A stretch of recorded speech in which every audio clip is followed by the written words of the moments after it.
Welcome back to some Thunderpick 2026 World Championship action. We're here in North America to cover a couple of BO3s. I am JRT, joined by Paladin. Paladin, how you doing? Excited to be here.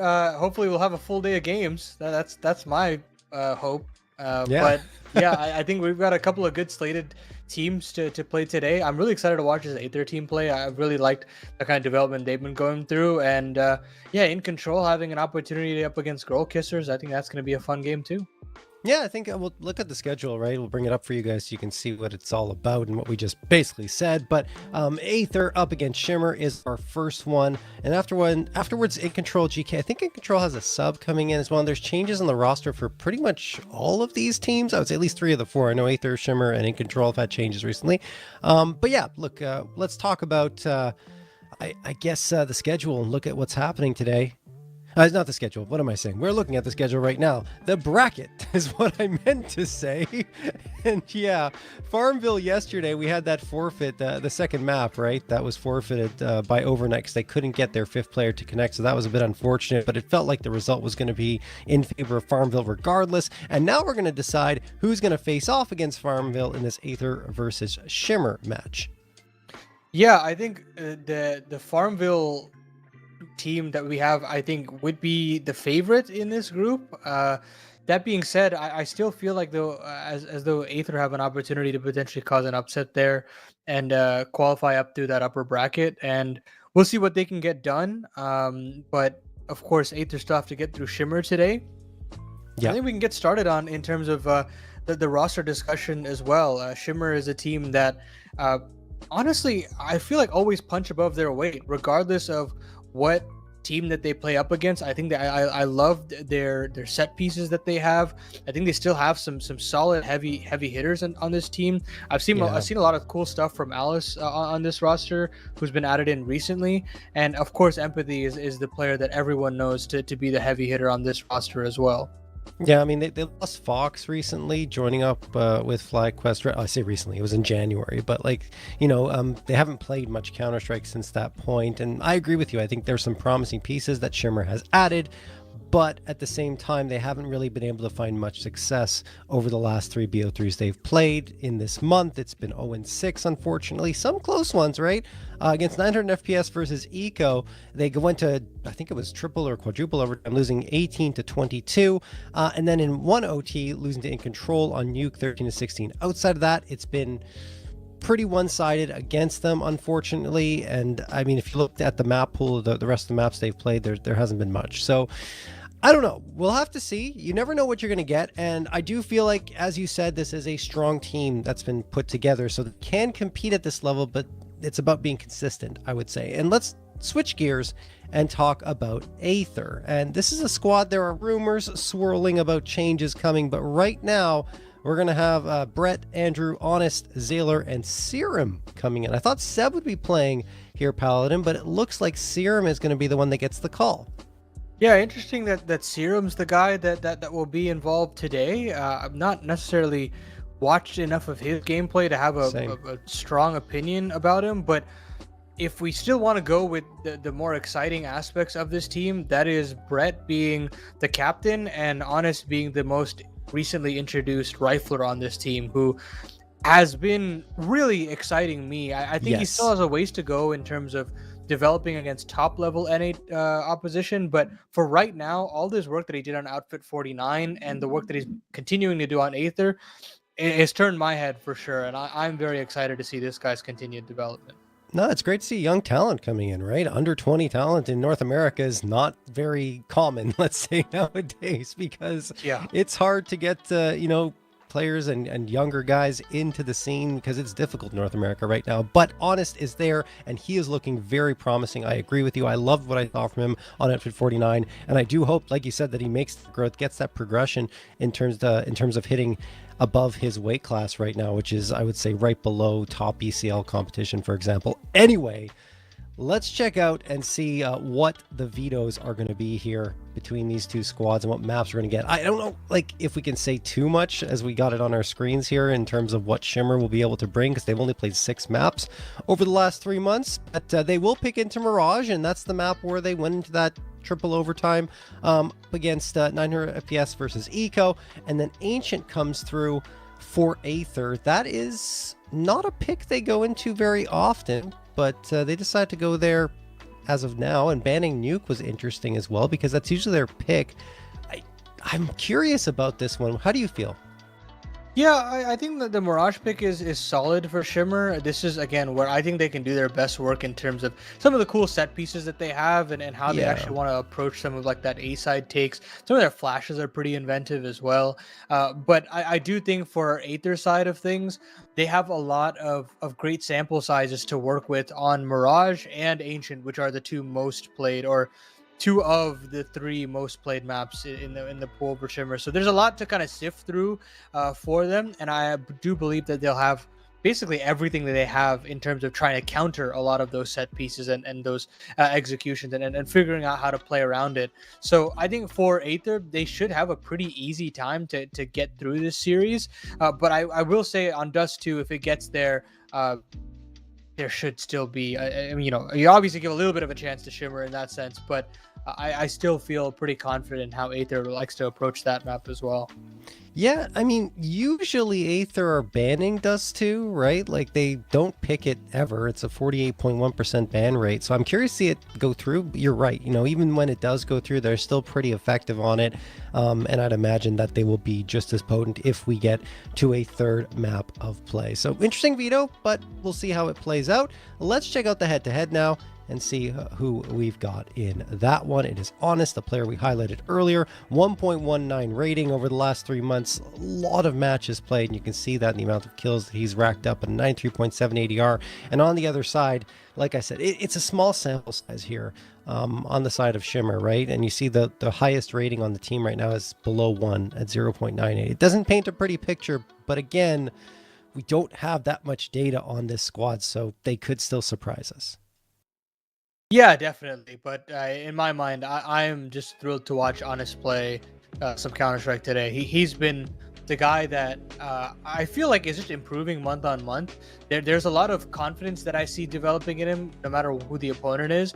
There definitely feels like some sort of like holdback that he has when he plays like the top 30 competition that North American teams tend to play here and there. But for that, I would say that he's still just a very young player, that he's got miles and miles of time to kind of work with. So I'm not really too worried about it. But for right now, at this level of competition, I think that he's going to have a whale of a time. No, I do agree with you. I think that Honest is poised to have a very strong matchup ahead of him, as I think we're going to be close to getting started here, folks, as we're still waiting to hear and to see what's happening.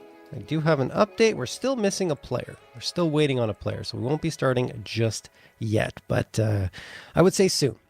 But overall, what is the win condition here for Shimmer? What do they have to do to come through with a victory here in this BO3 Paladin? Yeah, I think the big thing is making sure that they don't let momentum spiral out of control early. A lot of the Shimmer losses that I've seen is that they start off 0-4, 0-5 in the hole, and they've got to dig themselves out somehow. And that's when things get a little bit more difficult, when the opponents get a lot more confidence and kind of just take over. And yes, you've got some playbook, benefits in terms of Shimmer's side, but it can only get you so far. So I think the biggest thing is making sure that some of these individuals get off that hot start as quickly as possible. Like have STX have a big site hold. Let Alice feel a little bit more comfortable on the sticks as well, and then for Empathy to feel like she has a little bit more room to maneuver around the map and win some heads up duels. That's kind of how you quell these big starts, and maybe have those set pieces be a benefit in terms of building a T side. So I think that is the biggest thing for me, is that if they can stay alive and keep their heads above water for a little bit, that's where they can kind of use some of their strategic strengths to their advantage. Interesting update, by the way, we have here. Last second roster update. Andrew will not be playing. Bezimek is coming in instead to take on the Opping role. This is interesting because it's a fellow Ukrainian, for Honest, that's going to be playing with him. And they've played together very briefly on Outfit 49. I think a couple of matches in 2025 in October. And then in April, I'm not sure if they played together in that one. But either way, Bezimek is a pretty good opper from what I've seen from him. I know he hasn't been very active in terms of officials over the last 6 months, but if you look at the last 12 months, he was part of Outfit 49 for quite a bit of time. But anyway, it looks like I think we're about to get started, is what I just heard here. So we're gonna head into the action in just a moment.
All right, and now we're back and live into the server. Shimmer up against Aether, map number 1 of Mirage. And Aether, as mentioned, Bezimek coming in, last minute stand-in for Andrew, and Honest by his side. Both have played together in the past, and I think this will be a good combo. Yeah, let's see what this T-side start can look like for Shimmer. And it's out through mid, straight up through the catwalk, and they've got this B250 already starting to find a little bit of space, but Honest is straight into the action, finding that opening pick.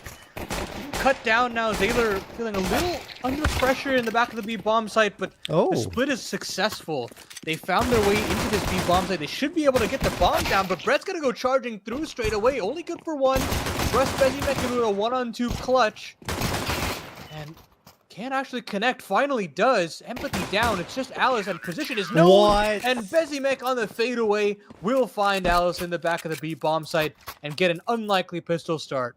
Oh, nice 1v2 clutch from Bezimek. Honestly, I was surprised they were even ready for Bezimek from that angle because they thought he'd slip past it as Brett was charging through aggressively, but I guess they realized it, and yeah, there you go. Bezimek able to clutch things out and gets himself, excuse me, a couple of frags as well. Aether up 1-0. You talked about it though, Shimmer. They've had a lot of these 0-3, 0-4, 0-5 starts, and this is not what they wanted, I would say, in terms of win condition. You were talking about it earlier. They need to get out of the gate strong, and that hasn't happened, at least not in that previous round. And here, they're just going for an eco, so probably won't happen either. I like the idea, though, stacking up everyone into the lower tunnels, but it doesn't really yield much except for one singular frag. I like that little creative cheerleader setup on that underpass. Yeah. You see teams like Astralis do it, like way back when on Inferno. Good to just find a way to essentially manufacture a kill, so they do get that little bit of damage, but nothing too much beyond it. No bomb plants, so you won't have that AWP out instantly. But Shimmer now looking to, again, start on the right foot as quickly as possible and see if they can try and get into this matchup before things get a little ugly. See how it goes. AK's out. Approach appears to be leaning towards the B site. Lurk towards A. That's serendipity. Looking for targets. Smoke will land in her face. So now she'll have to wait a little bit longer. Zayler tosses the nade into the upper tunnels. So far, just a standstill from Shimmer. They're just feeling their way around the map, trying to find a gap in the defense. 3 players for Aether stacked up around connector. No real presence at CT, but I'm not sure that matters too much because they haven't spotted anyone yet, and of course there isn't much presence in that direction anyway. So Empathy and STX will be out of mid, and on fight 1 by STX, meaning this is a little bit easier for Empathy to slide out into catwalk, dude? But Honest with a double. That nade absolutely obliterates the underpass player, and now 3-on-3, Alice needs to win this duel. Luckily, she's got a teammate behind her. And now they have an opportunity to scale up through Con. There's a very clear route to this A bomb site, but they've got to get through Honest. But there's a team kill. Honest still is alive, still kicking, and the rotation from Zayler can come in from the other side of Con. How quickly can they read through this? I mean, they've finally figured it out, but now there's only 20 seconds left on the clock, and Serendipity has got to give up her position. They're going to double swing to see if they can actually figure her out. Oh, that's straight away, but Sailor jumping, MP7 finds the kill. 10 seconds now left on the clock. Oh. Ava gets off the bomb. 2 seconds left, or sorry, 2 HP left. 6 seconds left on the clock, and Ava will still clutch it out. Unlikely win there from Shimmer, but those are the kinds of clutches that you need to win to make this series a reality. That is such a nice clutch too, because like with 7 seconds left, almost always the CT is going to assume you're sticking the plant, and Ava pulls off it, commits to the fight instead, and it just wasn't anticipated at all on the side of Aether. That is a nice 1v2 pulled off, and a scrappy round overall that Shimmer do come out on top of. So that's the good news, and there's very little health for the last player, Ava, in that round too. So quite a nice play. However, you need to string that together consistently. That is the challenge. 4 A1Ss and the 5-7 here for Aether on the buy-up. It's not the greatest of buys because utility is a little bit lacking. Honest wants to take an early fight as a result, and he loses the duel immediately. Alice has been very good on trying to find openers here. That's another one for her. Yeah, big kill to find. Now mid opens up dramatically. Serum trying to get back in a con that A1S, but completely starved of information as a CT side. Just having to stare at smokes and kind of just twiddle their thumbs and hope something comes their way. But again, Shimmer have gotten up cat rather multiple times to start out this series, and it puts so much pressure on Zayler, who can't even find one. And of course, how could you? Bezimek on the rotation will not find anything either, and this should be a save for Aether straight away. Now the name of the game for Brett is to see if he can find a gun on the way out, but Shimmer have found a win condition and have done some homework here in terms of what part of the map that they can get up for free. Yeah, I mean, if I were Shimmer, I would continue to abuse the positions that Bezimek is playing. He's coming through as a sub, last minute, adjustments required from Aether. Not to say he's a bad player, it's just, he's going to be a little less comfortable with the setups that Aether are going to be calling. Brett and Serum trying to save their guns. Serum does, for the time being, hang on to the A1S. Serendipity is going to challenge as well. And Brett, well, he ensures that Serendipity cannot take any steps further. Bomb going to explode, but Brett and Serum are safe and will carry their guns through. That said, Shimmer tie the scoreline up at 2. Well, now the question is what can you really do with these rifles, and how do you put them in positions to succeed? I think for Brett, of course, still playing in con is totally fine, but I'd like to move Serum around a little bit more. Maybe flash him into main, try to get him into Palace for an early duel. There's got to be at least a little bit more of an active affair there, and I think moving forward as well, they cannot let Shimmer get out of mid for free like that.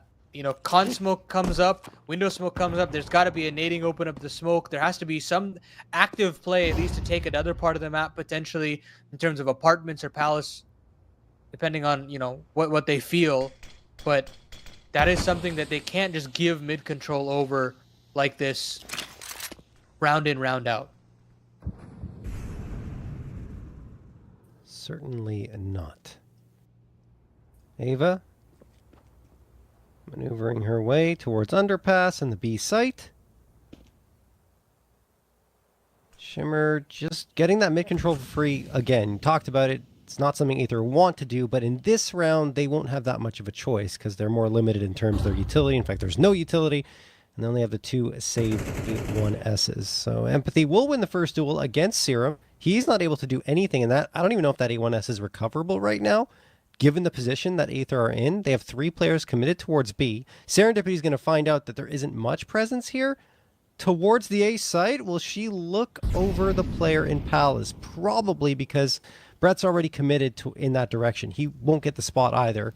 Maybe that's like a snake in the grass that could be here for Aether if Shimmer decide to rotate around and go to A, but instead Serendipity is going to get it on a flank. Oh no!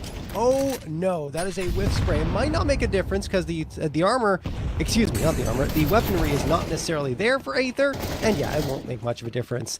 Shimmer just walk through and take care of business. Brett will be the last one standing. He's just going to try and save the rifle. Yeah, it shouldn't matter for Brett now. I think he probably could have just stayed in Palace, but rotation not swift enough, and now he's going to cross back over through Cat. Heads up duel here and can't win it. Empathy will live on 8 HP. And Shimmer rack up 3 in a row. Not too bad. Aether haven't had a chance to run with the AWP yet, and this round won't change that. Still don't have enough money to bring out the big green. It'll just be rifles for everyone. Eventually Serum's going to buy the A1S as well, you'd imagine. And Aether just want that utility, and I understand it. Trying to slow down the approach here a little bit, or get some more map control early on in the rounds. And in fact, speaking of slowing up the approach, well, that's not going to happen at all for Shimmer. They're just going to go fast. Brett gets the opener. Ava the trade immediately, and now a 4v4 A site is lost by Aether. Oh, yeah, but Honest gets big, 2. Yeah, those kills for Honest completely turned the tides of battle, but oh, that molly, low HP on Honest, and he will fall. And oh my goodness, Serum is going charging through that stair smoke. Does still find one and still puts it in a very favorable CT-sided clutch here. And Bezimek will finish it off. So Aether will hold on, and those are the kinds of rounds that you see from Honest here and there that shows the elevated performances from Aether. Sometimes where, you know, a player might get them one, Honest can maybe find 2 or 3 for you. Yeah, I think the surprising thing for me in that round is that Shimmer didn't smoke off CT effectively. Honest shouldn't have had those clean fights. It should have been a lot more difficult, and it's not like Shimmer didn't have the utility available. They had a full buy, so maybe a bit of an oversight on their side, but Honest delivers. And eventually, while he does fall, he gives his team such a favorable goal to take things across the finish line. That being said, opening duels have been won by Shimmer pretty consistently here, and this round's going to be no exception. Honest, the hero in the last round, is already gone. Serum will get the trade with the MP9, and now there's another fight happening here off screen. But it looks like things are going to settle down without any further casualties, at least for the time being here. Bezimek now wants to play pretty far ahead. This Conspam is baiting in that Cat is completely open, but Bezzy gets a couple of freebies there, and now Zaylor can chime in off of the B anchor work, and now Alice, stuck alone with this AWP, has got to turn her attention to so many different spots and just can't. Great work from Zaylor, but love that little bait and switch setup from Con and Cat. That was fantastic. I just love that spam through the smoke, and you're like, oh, there's probably no one. It convinces the T's that there's going to be no one on Cat, because why would you be spamming like that if you had someone there, right? Oh my goodness. So well done. And the 2 for 1, not even 2 for 1, 2 for none comes through for Aether, and they just completely dominate that round. So they're back to it. Guns are back out for them, and oh, I'm hearing typing, and probably not live. I think it came through before the damage. And a lot of players are typing. Yeah, something happened here. We are restoring to the previous round.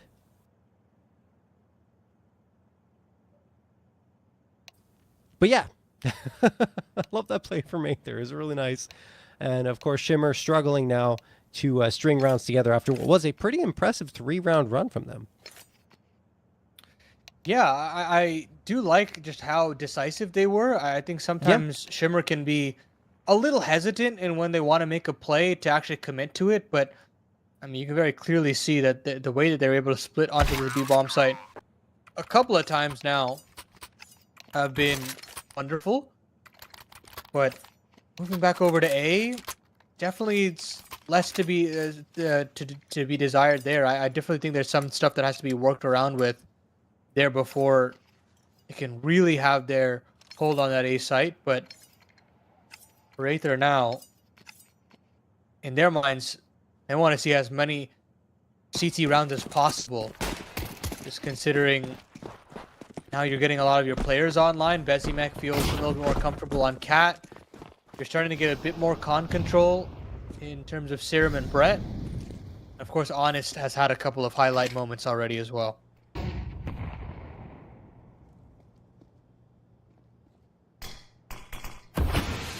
Smoke gonna come in for window here. Shimmer don't have much to work with. It's an eco round for them. Trying to use what limited utility they have available to them to gain mid control. Zaylor under a little bit of pressure, but he just hides behind cover, and eventually Shimmer fade off. End result is probably A here with the bomb being postured over in Palace. Oh, Zaylor gets stinked down to 37. That's not too bad in terms of damage from Shimmer, but at the end of the day, it's still just Locks and a Deagle that are on their side, and Bezimek will make quick work of 3. STX gone as well, and Serendipity is the last one standing. She might get the plant, though, and I think that was the whole gambit, and it works out. Cheeky little QB sneak there from Serendipity. It's the oldest trick in the book, and you know, sometimes it doesn't work, sometimes it looks real foolish, but this time around the bait works splendidly.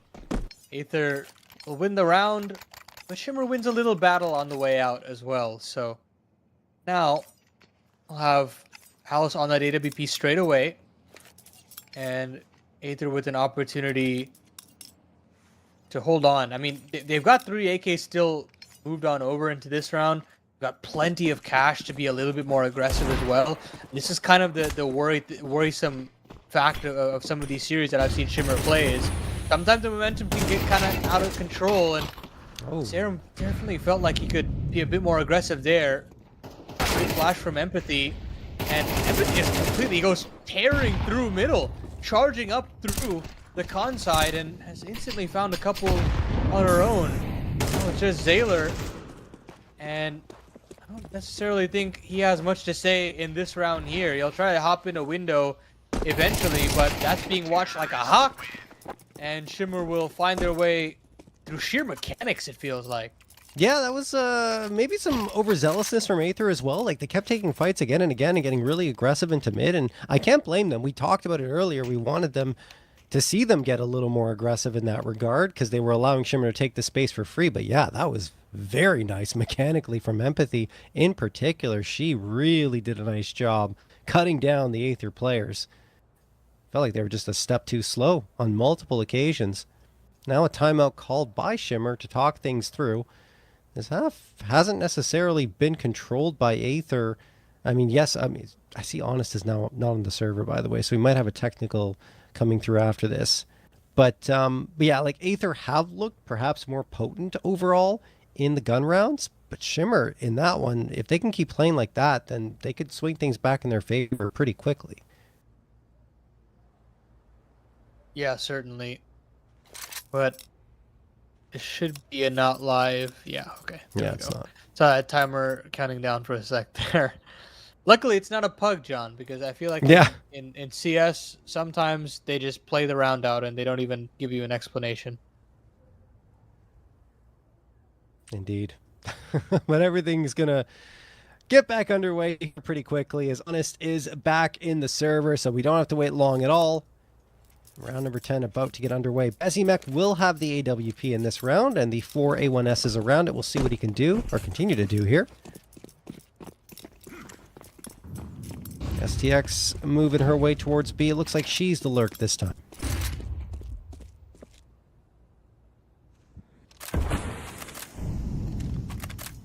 Well, now there is that changeup for Bezimek.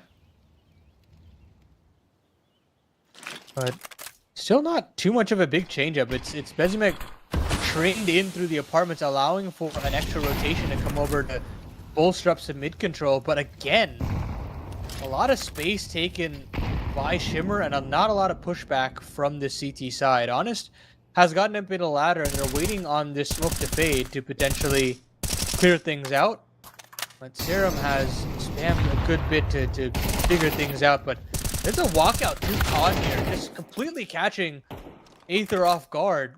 Sure, there's some trades coming back the other way, but now all of a sudden, this A-bomb side is very under threat. Taylor's now got to come out of the CT side early, and he can't find anything. Honest is playing around in the smoke, and he can't find anything either. So, tough situation here, but these Ukrainians in arms have got to figure this one out quick because time is already halfway gone. Yeah, Bezimek was waiting towards B for quite a long time. Now he's back towards A, supporting Honest's push. There's a nice headshot, but the trade even better. Alice doing some fantastic work, and that puts Bezimek in a nigh impossible situation to try and clutch us up with the op. Oh, just trying to throw the smoke down to get the defuse or fake it, and nothing works at all in that attempt. Alice will get the last 2K for her, and a tied scoreline 5-5. Yeah, that is another round tabulated up for Shimmer there. And again, it just feels like a little bit more confidence in terms of how they want to approach some of these rounds, relying on some mechanical efforts out through the con side, and it works out. And a bit of surprise factor as well. It feels like Aether just feel like everything's just going to happen by the book, but Shimmer is not playing in that way. They're doing a lot with the mid control that they've been gifted round in and round out, and I do really appreciate that. I see a lot of teams that garner mid control, and then they spend the last 45 seconds of the round not really knowing what they want to do. But with Shimmer, there is clear intention, and that intention is catching Aether completely with their pants on the ground. Yeah, no question. We've got another technical pause, though, coming through here from Aether. Something's not going well on their end. Well, both in terms of the shooting and the technical issues. As we continue to wait, maybe it's Honest again, but I still see him in the server. It looks like everyone's connected, but obviously the buy-ups haven't come through. Overall, they hear a little bit of typing, so hopefully this will be resolved and we'll be able to get going again. And indeed, It feels like that things will be resumed in just a moment. Just a reminder, excuse me, that this is the pick of Shimmer. Ancient is going to come up next, pick by Aether, and if we need it, Dust 2 as a decider. This is already closer than I thought it would be, though, in these opening rounds. Yeah, you already see there's just the benefit of having just great protocols in terms of the default, that Shimmer understand this map just a little bit better. Seen them have a lot of close maps, and I feel like a lot of their win rates on a lot of what's shown on HLTV is very deceptive. They've kept a lot of teams very close, and they've been like a clutch or two away in terms of how they want to close out the maps. And there'd be a lot more wins in their books if they could get that 1 or 2 clutches in their favor. And you're starting to see some of those things go in their way on this map of Mirage. So Aether definitely are not going to have an easy task to just roll on through Mirage here. They're going to have to earn it a little bit more. And I can't lie, I feel like the way that they're approaching mid right now is very lethargic and not at all what I want to see from a team that is considered the favorite. Yeah, exactly. I agree with you. Like, it's been pretty lackluster towards mid. They haven't really had many good protocols, I would say. Like, it just feels like they're just going out there and hoping for the best in a lot of situations versus, as you said, Shimmer, they've got their protocols down. They've got their strategies ready to go, and they're taking mid very methodically. So Aether can't come out with these lazy plays. Otherwise, they're going to keep getting punished. So it looks like we are going to get going again. There we go. Technical issues resolved. Aether are ready to go. 2 rounds left in this half to determine if one of these teams will have a lead going to the second half or if we end up just at a 6-6 tie.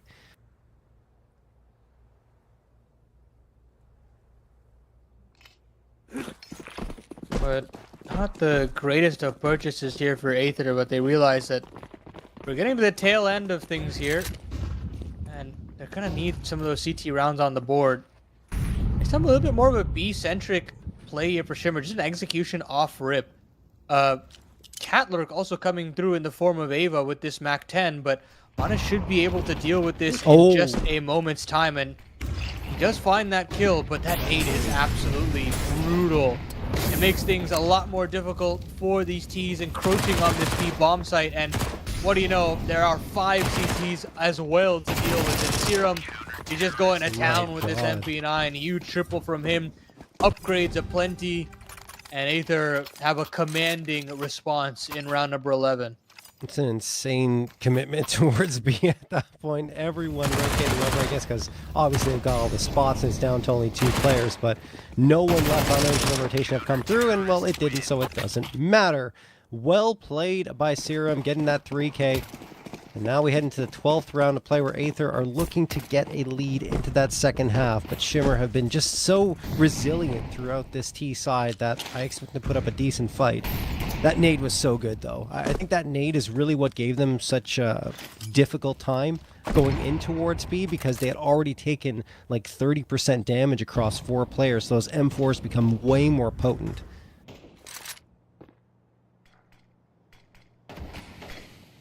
Yeah, 100%. No. That's a missed window smoke. It's one of those rare pieces of utility missed, but it's a blessing in disguise. Yeah. Honest takes a bit more of an overeager duel, and one of those rare times where he also misses. Doesn't find the headshot. Fake jump up in the window there from Ava. And question for Aether is, how do you respond? Again, they're just very keen on just giving that space over. Bezimek will continue to watch in the window, but this time around it's being taken, and I think a shoulder might have been spotted by Bezzy. And he does find that player that he was looking for. Yeah. And 45 seconds left on the clock now. Shimmer will probably just be forced into this A play. They have to. Yeah, there's really not much of a choice, and they are going to go forward. There are 2 players with a decent crossfire. Bread and Palace might be unexpected. Zayler trying to stay alive and waiting for the reinforcements to come through. Oh, he's spotted now. They know he's there, but a good flashbang supports him, and now Zayler's able to get 1. Brett slips out of the Palace position and gets 2. Completely unexpected. He was, and Zayler will get the last. No one falls after the bomb is planted on Aether's side, and it will be a 7-5 lead for them heading into the second half. I think they'll be happy with the kind of recovery that they had, but definitely not the premier version of Aether that I've seen so far. Of course, there are obviously some caveats. They're going through a lot of growing pains in terms of integrating new players. I mean, in this game, just straight away, Serum and Bezimek are not, I believe, permanent fixtures on this roster. So there's still just a lot of those issues that they kind of have to solve essentially on the fly, because as we kind of spoke about, Bezimek was a very late introduction into this roster on this specific series as well. So Yeah. because of that, you can definitely see some issues because of those openings. Yeah, no question. And I think that might become more amplified on T side. We'll see. It's possible they can still pull things together. But Shimmer has a technical issue on their side now to kick off this second half. They're trying to sort that out. So we'll have to wait a little bit longer. This match has already been plagued by quite a few technical problems. Hopefully we'll get onto some more smooth sailing as the night goes on. I think one thing that's good news for Aether is that they won those last 2 rounds fairly convincingly, right? So they're able to kind of get their rhythm back. Honest looking good with 13 frags. He continues to be one of their top performers. Bezimek, despite being a last minute addition, still has 10. He's right behind his Ukrainian counterpart. So that's really good. Yeah, that's huge to see that at least individually he is performing, but it does feel like sometimes he's a bit out of position where Yes. Yeah. some of the approaches that he has on window feel a little too slow for me. But I'm with of you. course, Yeah. when you're a stand-in opper, it's much more difficult to be like, "Hey, I'm nading open the smoke. I'm swinging window. I'm gonna go for an early con peek." Like you just can't have that say when you're just standing in, right? So it's a little bit more difficult, especially if Brett wants to be a little bit more calculated with how he wants to approach things. So there are some difficulties, but now on the T side, I feel like both Serum and Bezimek can kind of stretch their legs a little bit more, set the tempo for themselves, and call their own shots. No, I'm with you. It is a really good point you bring up. Like coming in to stand in as an opper is a very different story than being a rifler, right? Because as a rifler, you can kind of slip into a spot and it's a little bit easier. You can even swap with someone else and say, look, I'm not comfortable with this, and just do what you need to do to kind of play it by ear. But as an op, you have to play the primary positions. You have to go with the team and with the strats that the team already employs. Anyway, let's go into this second half of play. Maybe not. Is it live? Yes, it is. Okay. I just wanted to make sure as everyone's rotating back towards CT. Bezzy already posted up here. They're playing anti-flash. There aren't any flashes, though, for Shimmer. So maybe this will be a disadvantage for Aether. We'll see. Yeah, it kind of is. Serendipity and SDX get a couple. Honest gets one back. Still a 4v3 in favor of Shimmer, and that's an important kill for Brett. But Empathy strikes back, and now Empathy looking for a follow-up. She will get it. Honest gone as well. Empathy has put on quite a display in this round, and a few rounds ago had that 3k2, as she ensures that Shimmer get the pistol. It's kind of unorthodox for Shimmer in terms of their retake there. Almost always in the pistol, they've got a bit of utility to use, and I don't blame Aether for all playing anti, but the pre-fires were fantastic there from the CT side, completely eviscerating the trash can player and that high-low setup. That's one of the more dangerous setups that you can have on the A site, and yet still it gets sliced through like paper. Shimmer now get a chance to really exert themselves on this CT side. Veto comes out from Aether, but look at this. Already seeing that dynamic change from this CT side. STX playing in underpass for potential trade as this T side tries to encroach upon Khan slowly but surely.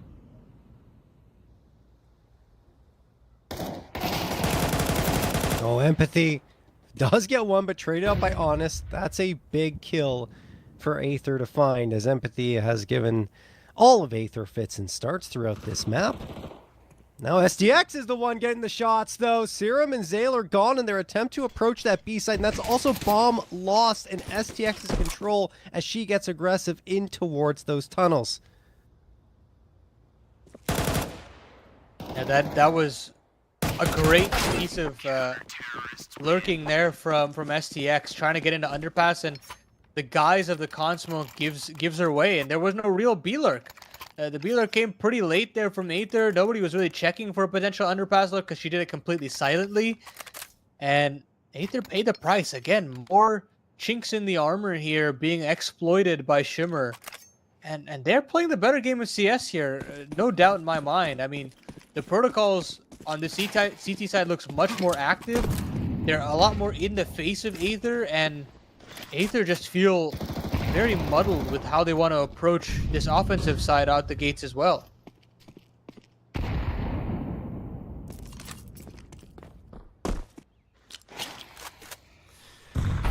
Yeah, in this round they won't have much to work with. Some upgraded pistols, empathy.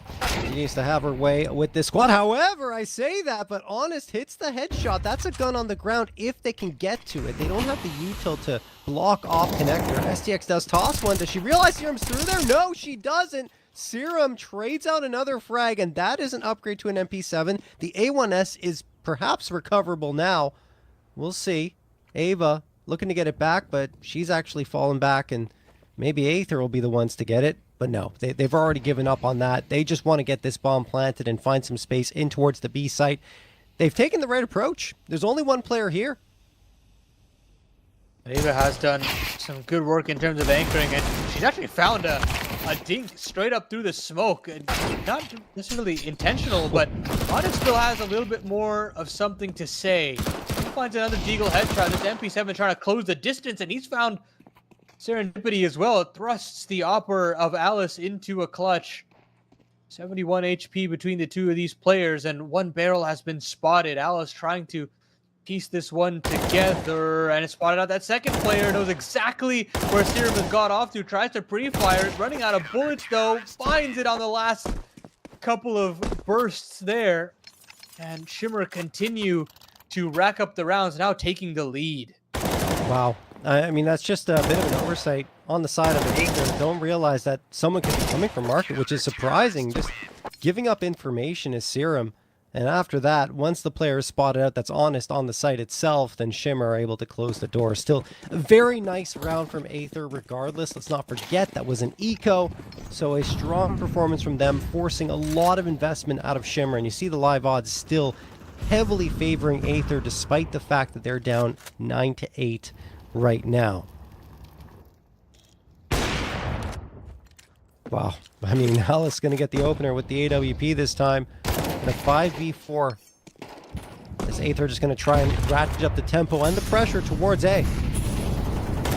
DX now has to put up a big fight yet again, but Honest cutting down space up through Khan has found a quick double, pulling things back into their favor, but now it's just Honest as Empathy, confident as ever, jumps up the ticket booth and makes this a very difficult 1-on-3. Considering 30 HP to his name, Oh. I don't know how he's going to find this. Couple more kills here. He does go down. I mean, he does have time, right? He's got 55 seconds. He could rotate back towards the B site. He's got a couple of flashes to maybe bait out Shimmer to force them to stay A. No, he's just going to go straight up to the A site. He's not faking this at all. Going to get this bomb planted. Doesn't know where they might be. I think Alice has this. Yes, she does. Holds the angle. Honest gone. Shimmer are going to take a 9-7 lead. Big round to win, and it feels like these openings for Shimmer have been coming no matter what the round is, no matter what the half is. And for Aether, having to play at a man disadvantage in virtually every round, that's got to just feel brutal. Yeah. Just a lot more difficult to call around that if you're Brett. I mean, the reality is that overall, Shimmer have looked better as a unit than Aether have. And Aether's kind of relying on Honest to just pop off and to get rounds. Like, look at him, 20 frags, double of anyone else on the team. Alice looking for a shot with the op. That will connect. Brett does get the trade. Okay, this is getting chaotic. This could potentially lean towards Aether if they can gain this space cleanly and isolate the Opera of Alice. They actually take care of STX before Alice, and she has to back off because she has no one else on this site. Aether poised to take an 8th. They've got plenty of, actually, we're going to say plenty of cash. They don't. Shimmer will have to call the save here. I'm going to try to cut off some rotations. Honest has heard all of this, trying to encroach as quickly as possible. But they've gotten into market, and Ava's just escaped death as well. So Aether do cut it down to 1, and perhaps chaos is the name of the game for Aether. Throw the playbook out the window. Rely on players like Honest to get you those openers and play out these posts in a lot more of these chaotic situations. Because if they play by the book, Shimmer has crossed the T's and dotted the I's very well. Oh, Honest could do more damage here. Empathy trying to go through the wall with the spam, and no further casualties for Shimmer. So they keep 2 guns alive, most importantly the AWP. And they should be able to, I want to say they should be able to justify a buy up here, but also their money is not that great. So maybe it's better just to keep it healthy and wait for the buy up in the next. And the reason their money's not great, by the way, we go back a few rounds, is Aether on that eco round pretty much killed almost everyone. Like, there's only 1 survivor for Shimmer that had to clutch out, and it was Alice. So that's having an impact even now. There's a bit of a duel happening here towards the A ramp. Just a reminder that, you can check out all the latest Thunderpick World Championship news over on hotspawn.com. That's hotspawn.com. And oh my goodness, Honest is on fire here. 2K for him. And they're charging in towards the A site. And Brett gets Ava as well. The save guns do absolutely nothing except for damage. And now STX is trying to make it work with the USP. She's trying to go through that smoke, grab the gun, but she cannot get it. And Alice is gone now, so she'll get an op, but that's not what she wanted to happen. She's just going to have to save the op. Couldn't grab the gun off the ground. I mean, it feels like STX made Alice die there in a way. Yeah. That spam wouldn't have come through if she didn't find a kill. I don't like this position from STX, though. This feels a bit too aggressive in potentially holding on to this gun. 1 bullet and aim punch will eviscerate her, but luckily for her, they're going up through underpass and she will be able to live. I think it's a free nade as well, so... Yeah, it's not too bad.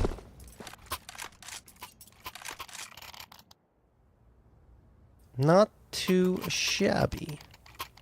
But we're getting to the business end now, John, and this is where Shimmer's really got to put pedal to the metal and not let this small spree from Aether build up to something worse than it is, because I feel like Brett has kind of got his finger to the pulse, and that's just being a lot more aggressive than they have been, and kind of what I've been speaking about as far as this Mirage has been developing. And also, when you have a last-minute sub coming in, sometimes it makes more sense to go with those more aggressive plays and simplify your playbook. Here, and again, like, A's been working so well, I doubt they're going to move away from it, and they're not. They're just setting up the utility, and they're going in. They're going to take some fights here with mid-control having been gained by both Bezimek and Honest. Brett's going to get that shot from Palace onto Serendipity. Nades fly out. Brett's going to toss the Molotov at his own feet and then gets a bullet to the head. That is not a good sequence from Brett, even though he gets the first frag. Maybe his teammates can make up for it. It's not looking great. Trades back and forth. Alice under a lot of pressure, but Empathy supports. Alice will still fall, and Empathy does as well. Ava now into a 1v1, and she'll clutch it out. Oh my goodness, absolute pandemonium, but Shimmer take a 10th. Whew. Brutal little sequence there, but Shimmer find a way through. Ava up through the CT spawn. I mean, luckily she had an A1S. If it's any other gun, maybe the flick over from Bezzy is there, but not this time around. Again, a lead taken by the Shimmer side, and the A take has been put to an end.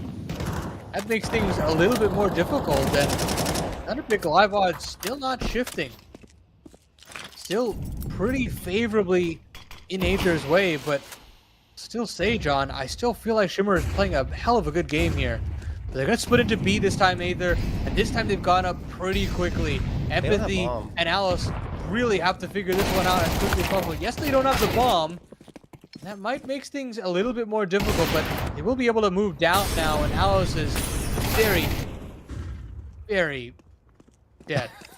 Yeah, she was trapped. I mean, the Molotov put her in such a difficult spot. She couldn't really move anywhere but forward, and that's exactly where Aether wanted her to go. STX does get one back onto Brett. Bomb still not planted. There we go. Now it's down to dirt, but look at the positioning here for Shimmer. Like, what are you going to do? You have 2 players towards A, one that's slipping into those upper, from underpass into the B apartments.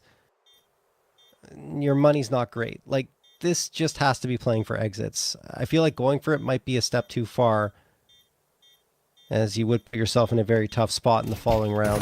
They are going to go for it, though, and that's not favorable. Bomb's already fixed so low. You eventually have to pull the plug here. Ava's trying to fight with the MP9. There's no time to defuse. How does Serendipity get through there? Oh my goodness! There's no way! Gale's going to have to go for the knife, and oh, Ava just had to hold on to that defuse, honestly. Zayler couldn't find his crosshair. That was a huge mess. But in the end, Aether win the round. Oh my god. Well, I really hope that isn't one of those clutches that I've spoken about that plays against Shimmer's successes to close out maps. And look at what that's done to the economy. Maybe just saving there might have been the better call. Yeah. And now you've got to hope that these FAMAS can do enough heavy lifting, and they're just going to say, screw it. We're going to go up into the save bomb line straight through the molly. They smoke things off, and Brett is doing everything on his own, but Empathy stands tall with the FAMAS on her side as well. 2-for-1 trade, and it's a little bit more difficult here for the Aether side. That's free guns as well, handed over to Shimmer. I don't know what the idea was there on the side of Aether, sending only 2 players in. It was very disjointed. I figure if you're going to go for a play like that, you might as well send everyone at once, but there were 2 players there, Bezimek and Brett, and the other 3 were like hanging around T-spawn, looking into mid, I think one of them was, so I don't know. Maybe they're trying to convince Shimmer that that was just a fake towards A and the actual hit's going B to pull rotations in that direction. It looks like that might be what Shimmer ends up doing. We'll see. 58 seconds remain on the clock, and Aether will be going back into this A site and trying again. Serum hoping for something to be offered up, but a player spotted up in Apex, and that means Empathy can fall away, call for some rotations. STX is still that snake in the grass in jungle, but she's also given away her position. 35 seconds left on the clock, and no util left up for this T side, so it's got to be the duels now as this bomb goes down to the 3-on-3. Yeah, you kind of have to swing there, and that's what Serum's doing, or at least he's holding a more aggressive angle. Now they know they're towards CT. Flashbang picked up off the ground, tried to be utilized there. Alice is going to get one. Serum finds the trade again. Zayler and Serum in prime position to support each other, and there's Zayler getting rid of Empathy, and Serum taking care of Alice for exactly what you expect to come to fruition does, and Serum gets a 3K in that round. Aether have got the lead back in their hands. And the lead is back at the worst possible time if you're a Shimmer fan. Yeah. Money's gone. You're essentially going to have to give up map point. And when you do have that buyout, it's going to be second stage, right? So or third stage. So you might not even have the AWP. Actually, Alice might have enough for the AWP if she completely saves here. But either way, just a brutal sequence for Shimmer to go through, and I hate to see history kind of repeat itself here, but that's feeling like the territory we're heading down here, John. Yeah. I was questioning the force buy, to be honest with you, from Shimmer in that previous round. I didn't feel like it was necessary because you're tied 10 to 10. Instead of like having guns to work with in this round, having a full buy, you're going with pistols only and probably looking at a 12 to 10. Anyway, look, we're back into it. We'll see how it goes. A Deagle and a 5-7 can yield you victory in some instances, but it's going to take a lot of fortunate occurrences, and maybe that's one of them. Zayler getting dinked down to 37 already. There was that Molotov in towards Cat, and Shimmer just kind of playing towards mid pretty aggressively, I would say. 2 at Cat, 2 into window, and 1 watching to see if anyone tries to slip through into CT spawn. But as it stands, only 1 player at B, and that player is dead. Well, Alice is going to have to put a hell of a performance up with this 5-7. She does find 1 and a king. Okay. Serendipity will find another, but that's it. So Aether, you take a little bit of damage in that entire sequence there, but this is what they were playing for in the first place. Shimmer with a last purchase, and yeah, there will be no AWP for Alice this time around, so awkward scenario for this Shimmer team.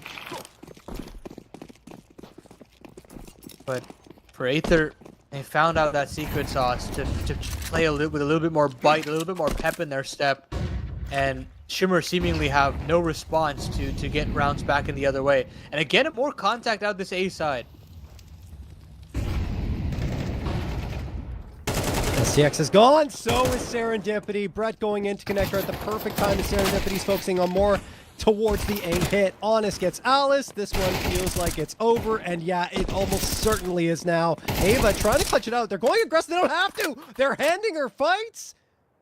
A 1v5 down to a 1v2 because they kept on fighting, but Bezimek will at least end the map and the round as Aether take the win 13-10. Yeah, again, you got to give your hats off to Shimmer to keep it as close as it was. And honestly, they played some fantastic CS up until those final string of rounds. And that's where the main issue comes through is just not being able to figure out how to play in those 2-on-2s and 3-on-3s when the pressure is on. It just feels like they haven't had the answers. So it's unfortunate for them, but now, you know, there's a real opportunity here for Aether to kind of right the wrongs and say, okay, let's move into Ancient here and just shut this thing down. Yeah, and going into Ancient, they have played it 5 times over the last 3 months. Shimmer have not played it at all. So I think there's a significant advantage going towards Aether's side as we head to map number 2. We're going to take a quick break before we get there, though. When we come back, we'll see if Shimmer can survive this BO3.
All right, we're back into it here on Ancient. Aether's map pick. They stole away Shimmer's map pick of Mirage with a 13-10 win. It was very back and forth, scrappy Counter-Strike that we saw on the previous map. But now, you know, we're on to this pick for Aether. It's been one that has yielded them a decent amount of success over the last three. 2 wins, one in overtime, and one a decisive 13-5. And one thing to note here for Aether is that most of the damage they do is on T side, in fact. And CT side's actually been a bit of a struggle for them.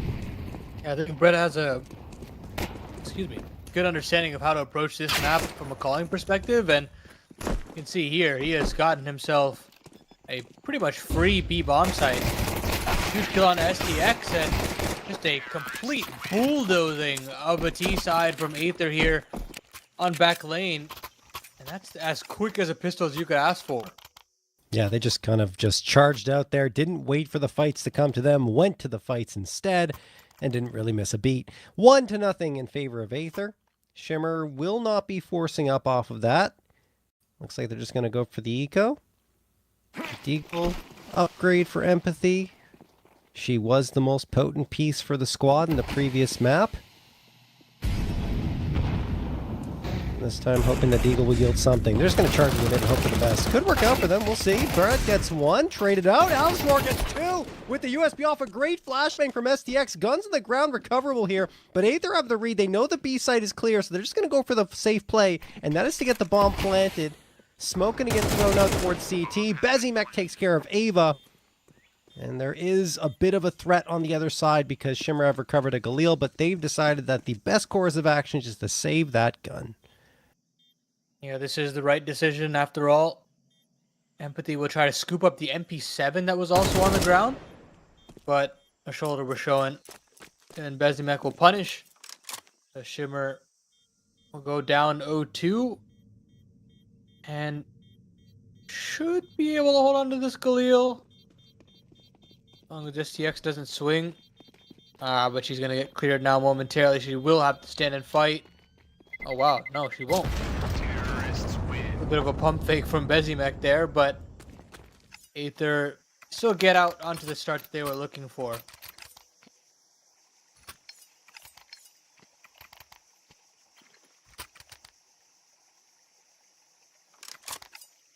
Now the guns will come out for Shimmer.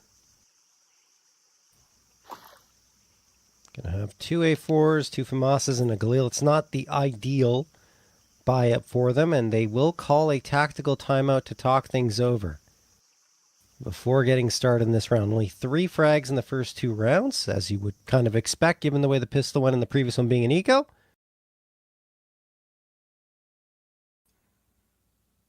And we'll wait while they talk things over. This is a very important timeout to take, and I do like that Shimmer decided to this early on. I think they also understand some of their woes that they have in terms of slow starts.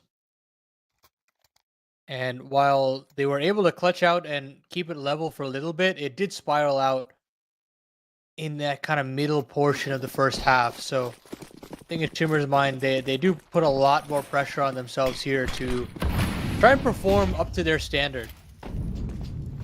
Control established here for Serendipity, but it's just going to be an A charge straight away from Aether through the utility, and Sarah with that max ham instantly finding empathy.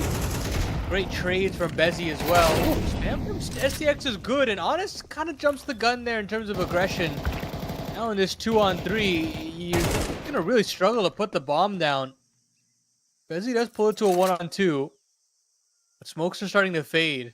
He's going to go B. Bezzy, yeah, he's going to try to get in a donut and see if he can escape. There's just a small window here, and he's found that timing very well. But should still be wary about a potential Red Room player as well. So he's going to wrap in through that mid side before going to B. Or, I mean, he can potentially go back to A as well, but this is going to be a difficult one to piece together. STX is thinking about the possibility, but doesn't actually pull the trigger in terms of swinging back around. So Bezzy's got a free route to plant this bomb, and this 1-on-3 is truly on. No, I mean, really, Bezzy played it well, right? Takes the first fight, wins it cleanly, grabs the bomb, slips in through Donut, and takes the best approach possible going through Red Room. Yeah, but he is going to get the spot, or is spotted one way or the other.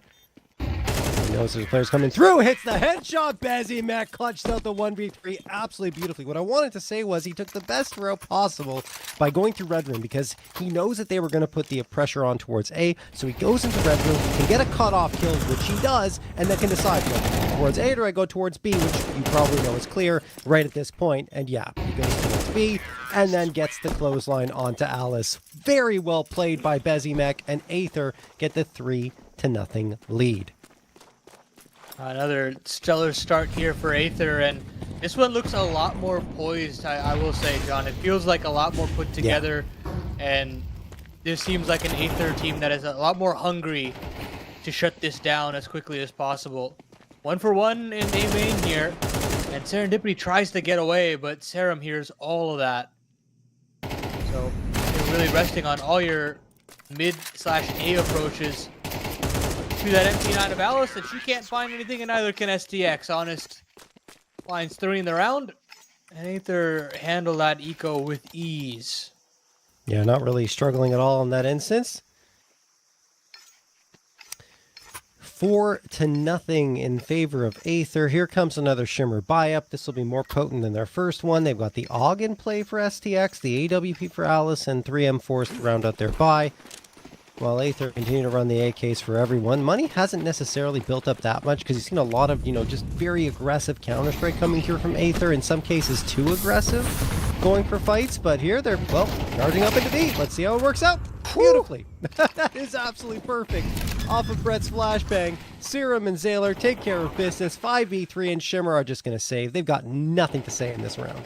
And now you're starting to see a little bit of what the DNA that worked in terms of closing out Mirage worked for Aether as well as it did, and they're trying to integrate that into kind of how they want to approach Ancient as well. It's contact heavy, it's cutting out the fluff of solving out a default and hitting them where it hurts. Just raw duels, giving a little bit of support with these flashes, and just letting their individuals do the rest.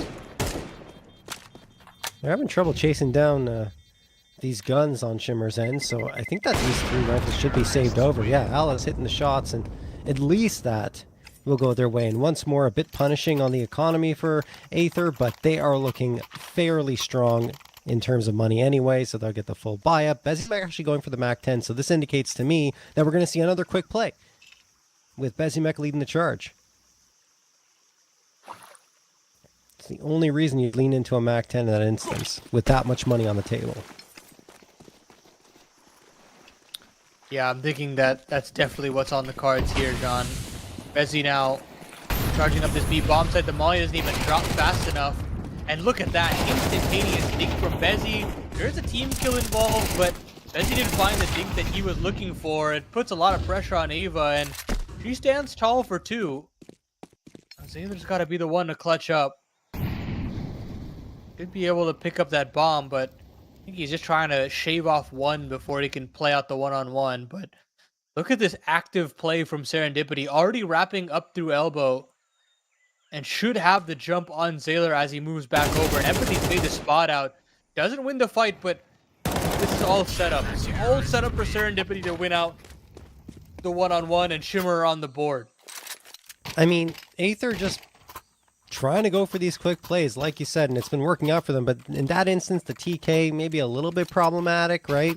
And they still do get the kill onto the site, but it's Ava who does so much damage. And before she falls, really sets up the table nicely for the remaining 2 players to clutch it out. And Serendipity, like you said, that activity on the back lines coming through and getting all that space, just no way it could be expected by Zayler. So there you go. First round on the board for Shimmer. They still got a pretty steep hill to climb here in this map, but at least they've gotten it started, taking the first step.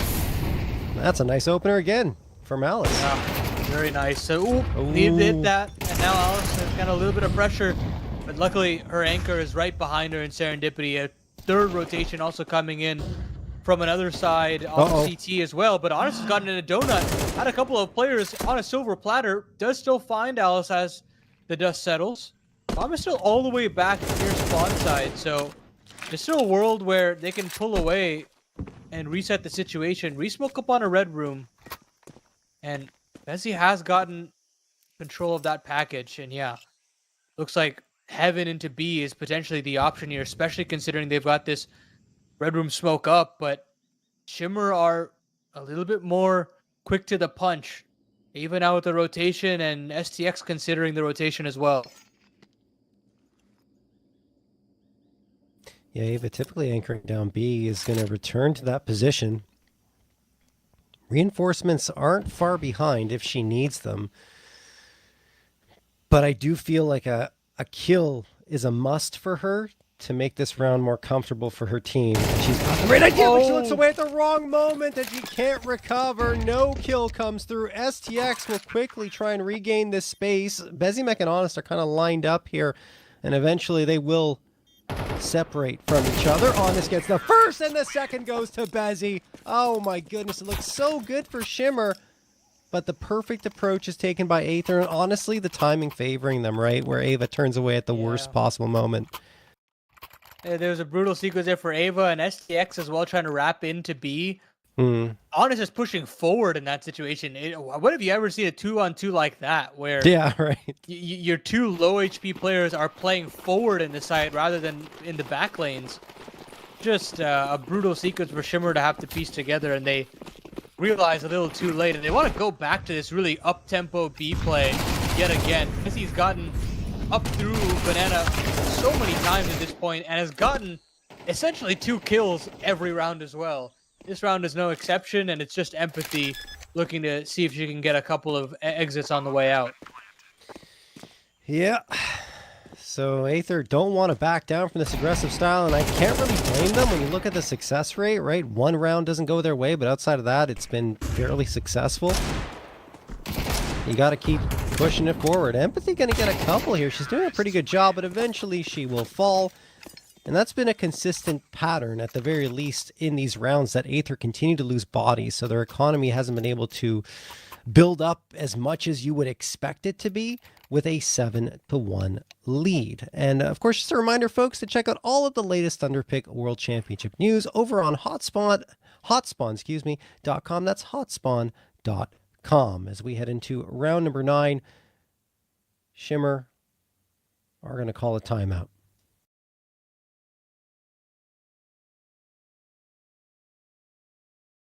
Rightfully so. This is essentially what we talked about in the pregame, where things can get very ugly very fast, and you don't really have much to stand on in terms of pulling these rounds back. Especially when you get into these 2-on-2s, 3-on-3s, where the setups are good for Shimmer. Right place, right time, but certain things just don't go in their favor. A bullet off an extra kill, maybe a timing missed and then a head turned one way. And it's unfortunate. It's unfortunate to see all these sequences pile up like this in this first half, but they're still going to stick to their game plan. Aggressive down mid and charging up down through the lane, trying to set the tempo in their own way. And Empathy and STX get 2 kills apiece. That's exactly what you're looking for Shimmer. Yeah. Force Aether to slow the pace of the game down. Exactly. Like, you can't just... If you're going to keep dying like time after time, then the bullying is working. But when you get this type of stop, then Aether has to start thinking, okay, what do we need to change? How do we slow up the play and go out with a more strategic approach? Zayler in a 1v4. Not a bad spot, honestly. I mean, he could catch off a player here and then maybe work his way towards the A site. But as it stands now, he's backed off. And it's more of a known quantity, I would say, as he moves up here. Probably going to fall, and this round should go the way of Shimmer unless Sailor pulls off ridiculous spray transfer, and he will not do so. STX gets the last 3k for her, and Shimmer finally put a stop to that aggressive play. And these rounds have been pretty fairly close here for Aether, so finances not the prettiest, but still looks like an investment is on the cards, and I mean, I would not be surprised if Aether wanted to run back that B strat yet again. Considering the molly that has been dropping down in Banana is not fast enough. And because of that, they've been able to get out pretty quickly, but they're going to move back over to the A side. which has also been pretty kind to them in terms of cutting down space in the temple. But now you've got this AWP to contend with in the form of Alice. This could be the game changer that they're looking for to help stave off the T's on A. Maybe. Aether not backing down from a buy up here, even though it means a couple players on pistols. Yeah, this is bad for Empathy. They know she's here. Serum waiting for the opportunity, but Empathy will get that first. Honest takes care of Alice, and they know Empathy's going to be charging from Donut. Empathy doesn't care. She takes 2 scalps. Brett will get one back. 2v3 that Aether are trying to clutch out. Oh, Brett almost gets the flick towards STX and Donut, but STX and Ava shut the door. Shimmer get a third. Huge clawback there from Shimmer, and that round is on a knife's edge. It's all down to Empathy there. If she falls with nothing, it's over. But she finds a way to, I don't know, a sixth sense, if you will, and in terms of figuring out that maybe she was pressed up against someone in that donut smoke to begin with, and catches out a player when needed. And as soon as that happens, and actually the double back when she moves into A main is also huge, right? She only goes 1 for 1 there. Maybe still Aether have a round to play with, but Shimmer do still come away with it, and now Aether will have to take the save. So a chance for Shimmer to pull this back to another 7-on-5 half.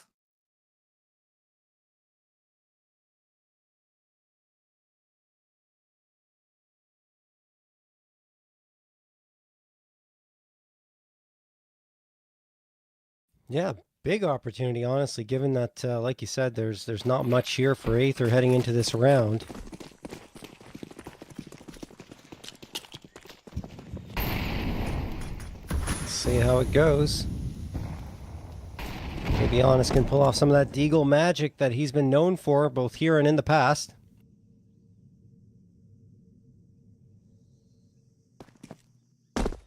Still plenty of time here for Aether to piece something together. Looks like they're going to lean in towards Jag for now. I say that, and now it looks like it's going to be a mid-pinch. What a nade. Nade is very solid. Flash into Donut. They want to test Empathy yet again. She does get drive-by pretty quickly. Ooh, Alice now has got to piece something together with her AWP, but she's got an anchor right behind her, but the bomb still goes down. Okay. Round confirmed though for Shimmer, and I think that's all that they really care about right now. Yeah, absolutely. As Shimmer going to get that fourth. 3 in a row for them. Aether will have the guns back. They're hoping to get a round victory on the board here and go in with still a good lead heading into the second half, because 7-5 feels like that wouldn't be good enough in their minds. I feel like already being at 7-4 is a bit of a problem because they've been playing so effectively, but they just didn't really have that second gear, right? I didn't feel like they adapted to Shimmer realizing what was going on with the simple plays that were coming through, like the all-up pushes, and they just kept on doing the same thing. So Shimmer's like, all right, we'll rebuff this again and again because we've already figured you out. Well, here's the change-up for Aether. Mid-control, the name of the game. They've left Red Room completely open, and Empathy is playing ahead of that flag. So a chance to catch Honest off guard, and she absolutely does. She found a way to play out this mid-round a little bit more slowly. I feel like you'd want to avoid Empathy. Like, they know Empathy's playing Donut, and she's been the best player for them. There. Like, why do you keep going? Exactly. Like, it doesn't make any sense. Eventually, they fall off. But Alice Roar is going to connect onto Serum with the AWP. Keeps the advantage in her team's favor. 55 seconds remain on the clock. Brett trying to come from CT on a solo mission with the bomb. Oh, yeah, that is not a good play. Aether is going to try and recover here. Bezimek will get a couple, but he's the only one left standing with 11 HP. Has to grab the bomb, get it planted without dying in the process.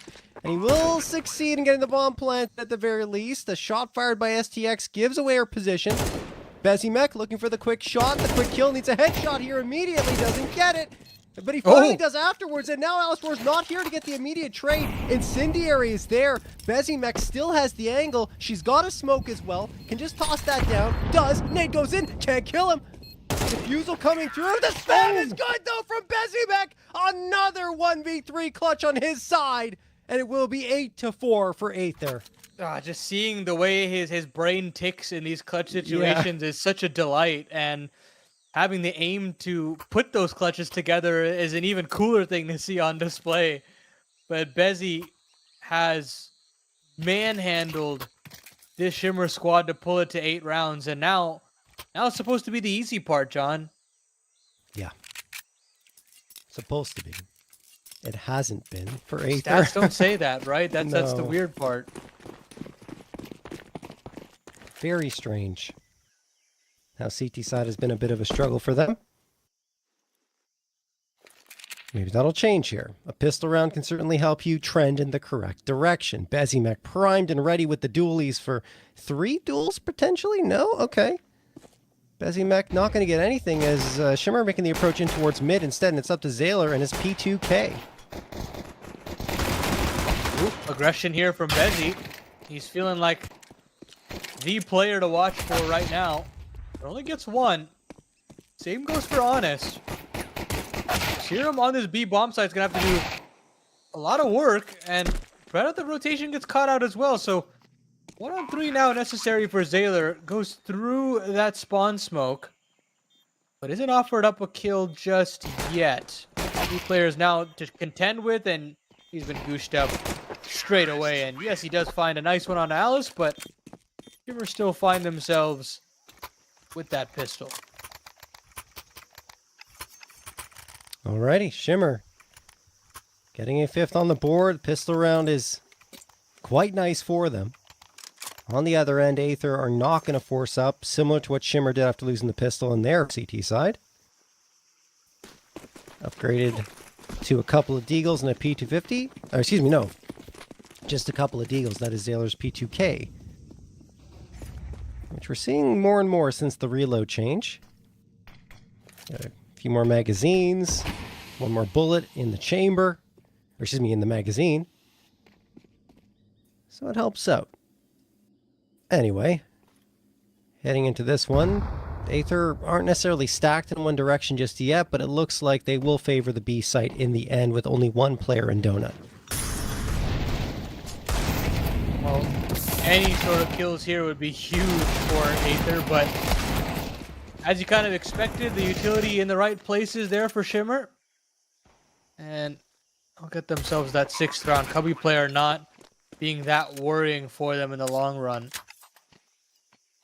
And now,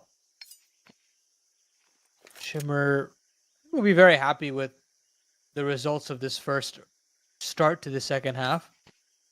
And for Aether, you're going to start to question those statistics a little bit more, and we'll start to see if those statistics have some truth to them.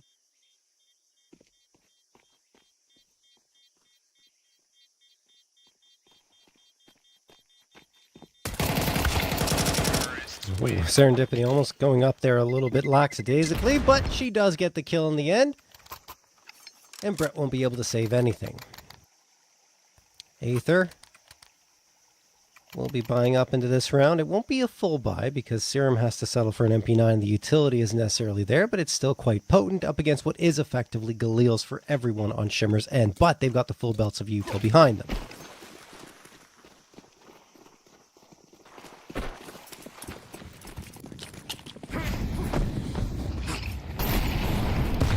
Util tossed in on the lane. Empathy takes quite a bit of damage trying to get aggressive here. It's got to slow down just a little bit. Jag set up here between Bezzy and Serum's got to do some good work, but they're going to go up the lane here, and Zayler's off the site. So, free B bot lane available, but they've lost bodies in the process. 2 players down, and Bezzy catches another one right before the smoke plumes. There's a flank coming in the form of Serum. Serum was so active to move through the cave and come up through Banana, and it completely catches Shimmer off guard. So I like the idea there from Shimmer to be as aggressive as possible, but it just felt like Aether had every response in terms of being as aggressive in response as well.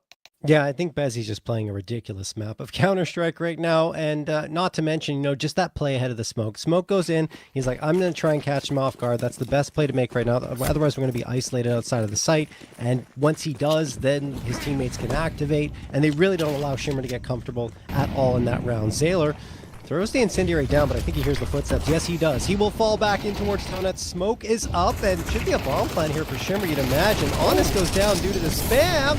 Oh, and Zayler may as well. It's a bit of a mess. Brett will get a trade on through. Bodies falling in both directions, but as the dust settles, it will be Shimmer with A site control and then a 4v2 off of Alice's headshot on Bezimek. Serum, though, gets 2 back. They continue to fight, and that is not a good play on their end.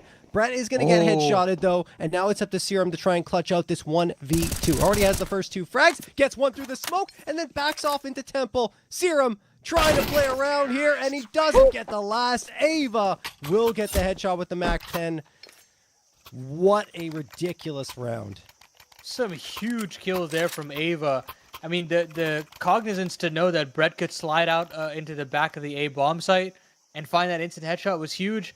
And then again, in terms of the Temple duel, to find out where Serum was coming from was also a massive play. That is a compulsory clutch necessary to piece together for Shimmer. And now, look at the purchase for Aether. They've gone all in with 3 MP9s. They try to bruise their way through mid. They only get 1 kill. Now, Bezzy's gonna have to do all this work on A with just this SMG, and he can't find anything. Serum will find a kill in response, but it's a 2-on-3, and no real guns to speak of.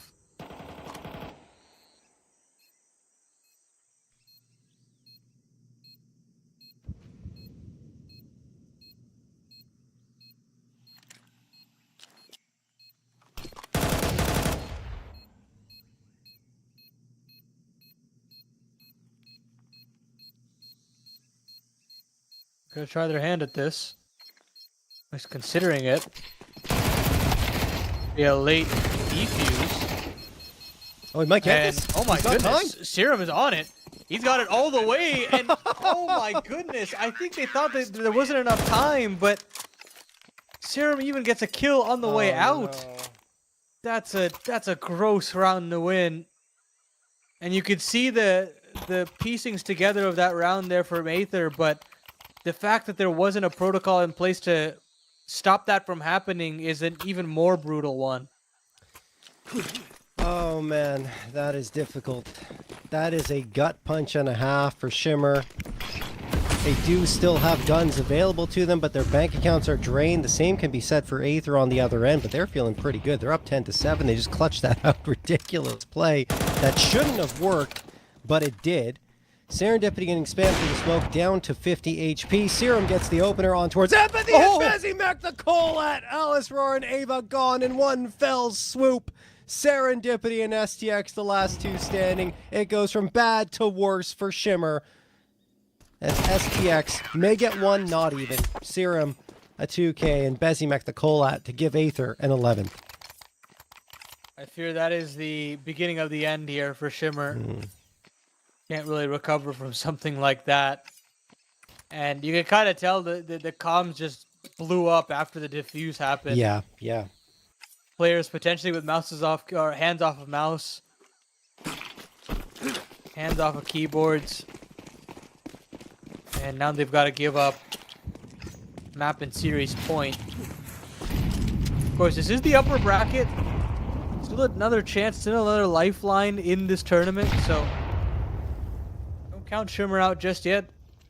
Oh man, look at the space that Sailor's gained though. Sailor gonna get 1, 2, 3, only 3. Ava will get 1 and then Honest gets 2. I say only 3, but I mean look, a full house amongst Honest and Sailor, and it's 12-7 for Aether. 5 opportunities to close the door. Don't have a sniper for Alice in this one. Gonna have to come down to these 5 rifles. They've got to find some way to slow down Bezzy, who has just been on a heater this map. 24-12. Nice util into lane as well. Yeah. Ava and STX on the receiving end. Paladin, and now some spam from Serum. He falls, though, to Ava, and that leaves Elim on a bit of an island. Needs support now. Yeah, certainly. There is a rotation coming in from the back lanes, but smokes are coming up through the back of the cube. So Zambler will have to play around the pillar, and he'll have to play around it well. Getting naded from all over, and just cannot seem to go down. How? And he's lived for so long. Bezzy now is able to frag up a storm, but it's all up to Alice.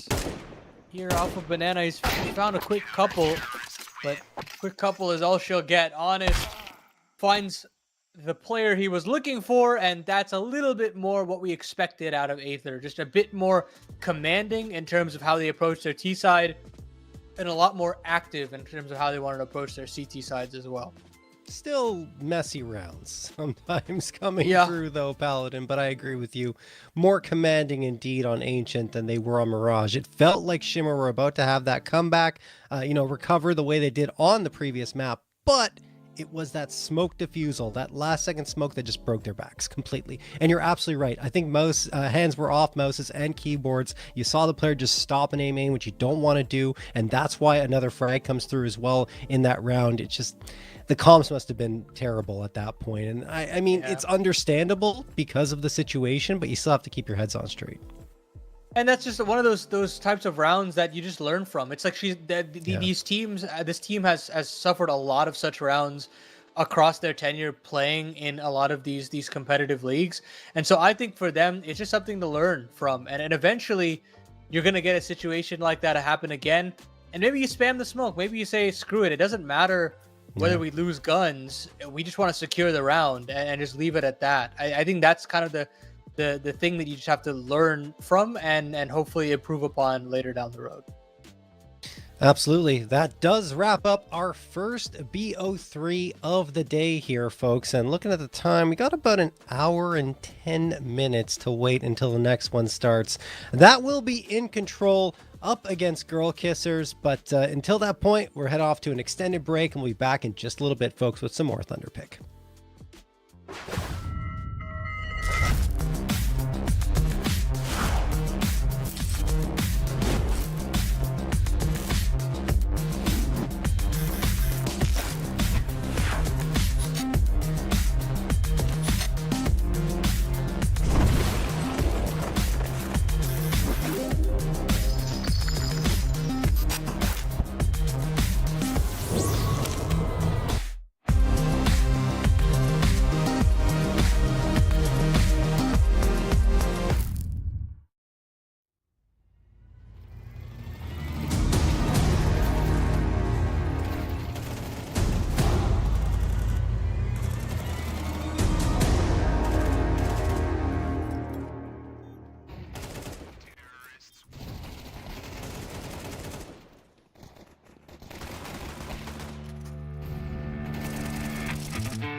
All right, we're back here, folks, getting ready for the second and final BO3 of the day here in North American Thunderpick. I am JRT, joined again by Paladin, and we are getting ready for InControl up against Girl Kissers here at Paladin.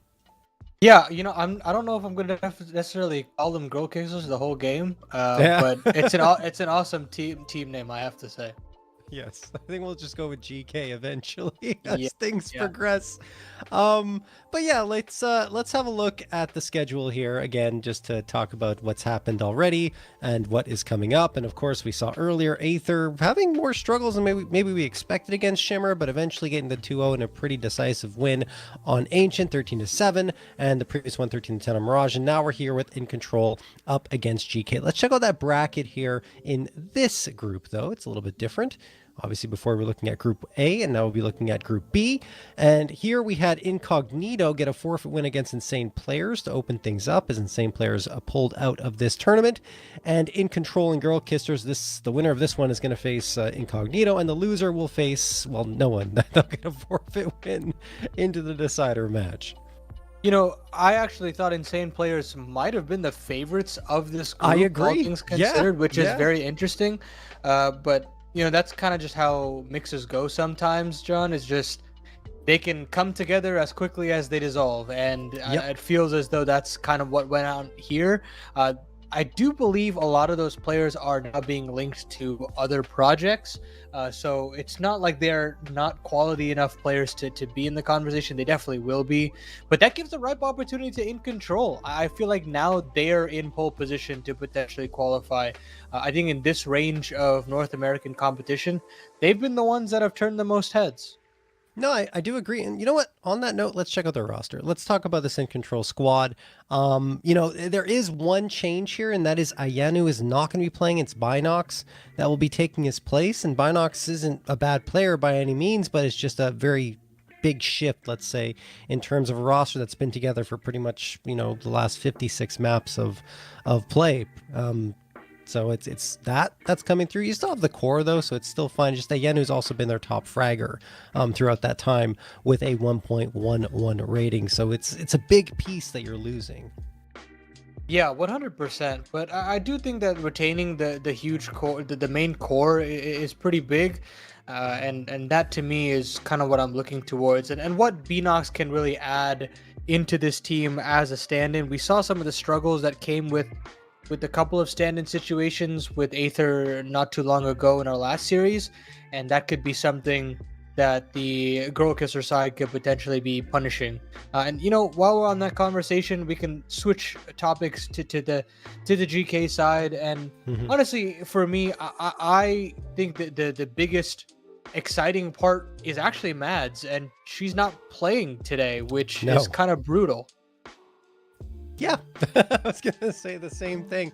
Mads not able to come in. I believe there might have been discussion behind the scenes about that specific subject, because I think they wanted to play with Mads, but there wasn't the possibility of it coming through, so they had to stick with the roster that you see here, which is Violet, Kevin, Gadfly, Lunari, and Texas, who have played the last 6 maps together. I'm not sure who Mads would have replaced. I'm actually looking at that right Gadfly, now. I believe. Okay, yeah, I think you're right. Yeah.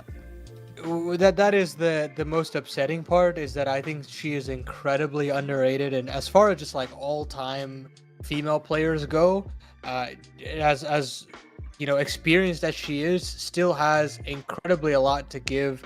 And I was honestly really looking forward to seeing if she would play today, but that's going to be a huge hit for GK, and I think that's another leg up for InControl to potentially take control of this series. Yeah, absolutely. I mean, let's jump off of that into the Veto and see what maps we're going to be seeing here today in this one. And it's going to be Anubis banned by GK. And then afterwards, Ancient ban for InControl. We end up on Nuke, picked by GK, Mirage by InControl, and Inferno as the decider. I mean, this is a pretty typical pick from GK on their side, but we don't have that much information on them. They've only got 6 officials played under this name. And on the InControl side, they are good on Mirage, 9-6. On Nuke, it's their top played map. They kind of got 2 picks here. And then Inferno is the decider, which also like top 3 maps coming through for InControl. Yeah, that's the big thing, right? Is that Yeah. over 10 maps played on all three of these maps of the series for InControl makes things a lot easier for them. And what you'll notice is that at this tier, if you have the opportunity to get reps on a map, that's gonna make you leagues better than a lot of other teams out there, because you know they're not necessarily going to be running the same strats per se, but they're going to be getting repetitions in some of their playbook to basically continue adding more depth to it later on. So I think that InControl have pretty much everything that they could ask for in this veto.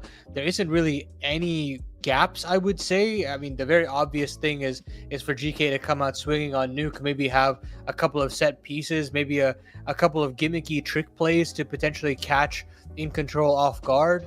But I think beyond that, maybe the stand-in situation can also be something to think about. But I think Beanox is a fairly capable shooter that InControl, I think, should have this one under lock and key. Yeah, I would say so. Like, he's still very stable, very consistent in terms of his performances. Probably hovers closer to the 1 rating level than Ayenu, who will be like more towards 1.1 or 1.15. But still, I think he'll more than do the job here. And check out that head-to-head, because obviously it won't be Ayenu that's highlighted here. I think it'll be Scorchy. Indeed it is. You know, Scorchy's still a good fragger in his own right, so I feel like he'll be able to take care of business with the AWP, of course, on his side, and Violet on the other end, a 1.01 rating. In fact, both of the oppers being highlighted here in this head-to-head. Yeah, I think the tail of the AWP will be extremely important for Nuke, of course. I mean, when you think about the CT rotations and what have you, and being able to call your own shots, that AWP has to be quite active and quite mobile. And I definitely will keep an eye out on how Scorchy and Violet decide to approach that. And of course, on Mirage and Inferno, I think it's a little bit more stock standard. I think you do understand the protocols a little bit more. Not as active as you could potentially expect, but I think this first map as well set the tone of this AWP head-to-head and where Scorchy and Violet want to kind of stake a claim for themselves today. Yeah, no question. I feel like, you know, looking at, we have to discuss the previous matchup these two teams had on similar maps, I believe it was. In fact, they played in 2025, but I'm not really going to look towards that one, looking more towards the one they just played this month back on April 2nd. Inferno was map number 1. That was a 13-3 for InControl. And then Nuke, which we're going to see first here, a 13-1 for InControl. So they really dominated that series. It's pretty much the same rosters here as it was before. The only real difference is that Ayenu is not playing, and maybe actually a bit more different than I thought. I'm just double checking here. Yeah, it's just Ayenu who's not playing. Everyone else is going to be similar to that previous one. Even in that one, Ayenu didn't necessarily pop off. It was Scorchy with 30 and Tyra with 33. So yeah, there's that to consider. And we're looking like we're having a bit of an issue on the side of InControl in terms of power. So we are actually going to head to a quick break here, folks. But when we come back, we'll jump right into map number 1.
All right, here we go. Finally into the action. GK up against InControl. Had a bit of a power issue on the InControl side, but it's been resolved, and they have all 5 players ready to rock here. GK are hoping for better success on Nuke than they had last time against InControl, where they were only able to get 1 round, but that is a very nice start for them. Gadfly going to get the headshot onto Binox. JS Feltner ends up falling back a little bit, giving up space towards that B ramp position, so B may be overtaken here by GK. Yeah, Scorchy is downstairs here, but shouldn't be able to stop this plant in any way. Another set of dual bread is coming down the ramp with another player in tow. Alor now looking for that back silo player, but Gadfly putting in work. Kevin, Texas, everyone chimes in. Just Alor looking for something. It's a clean sweep for GK through that pistol, and not really too much of a pushback in any sense of the word. Yeah, that's pretty lackluster there for sure for InControl in terms of a pistol round, but it's just pistol round. Sometimes those things can happen. As they will be forcing up into this next. They got the 5.7, the CZ, 2 MP9s, and the Scout in Tyra's hand. So immediately getting the sniper rifle for Tyra. CZ. Yeah, we don't see that as 2.6. often. Yeah. Yeah. Oh, we'll see if we can find multiple with that. Tyra now looking outside with this Scout. Hoping to see if he can catch a pre-fire or two. But nothing so far. Crosses back over to credit and backs all the way back to spawn. Trying to see if he can catch a glimpse here pretty soon. Top mini smoke will waterfall through. But Tyler still hasn't been able to find anybody. Finally lands that tag. Lands another one. Oh my god. And now can really rack up the kills, but can't complete. JS Feldner now meanwhile has wrapped all the way through lobby. Has a chance to kill some players outside, but Scorchy on that CZ isn't able to find anything, and now that really makes Alor's job difficult. JS Feltner is now in hut after that all that wrapping, and he's been spotted out as well. So really awkward sequence there from InControl, and GK do everything in their power to make that look as easy as possible. Yeah, I mean, InControl just... It felt like there were multiple opportunities for things to snowball in their favor with the early damage that was done in the tags from Tyra, but they just never really capitalized on it. And you see the CZ shots kind of missing. If that was a 5.7, maybe we would have had more success, right? So that was... I was going to say exactly the same thing, John. Yeah, that's something that is to be considered, perhaps, for InControl in future Force buys. But that being said, now they're just on the ego. They got some Deagles out there and 5.7 upgrades, but it's probably just going to be a clean sweep for GK, and it absolutely is, at least in the opening moments. They're just walking into A, bomb planted, Molotov at Tyra's feet, Tyra ventilated by the MAC-10, and this is all but a 3-0 lead. Yeah, probably say that. Nope, just a dink through the smoke there. But that is a 92 damage grenade. It still finds a head though, Beanox, and it's definitely nice. So she will play it through the smoke here. See if he can catch a body on the way out. But he will find nothing.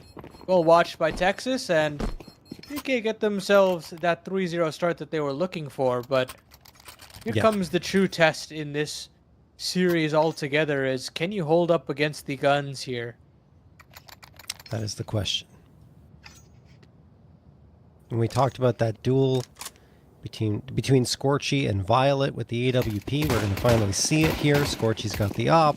Violet's already had it. That duel will be interesting to keep an eye on as this half progresses. But now we're going to see a GK go out and toss a lot of utility towards outer yard. There's the wall of smokes that's in. Tara going for a little bit of spam, and Kevin on the receiving end of quite a bit of damage, down to 39 HP. Another smoke comes in.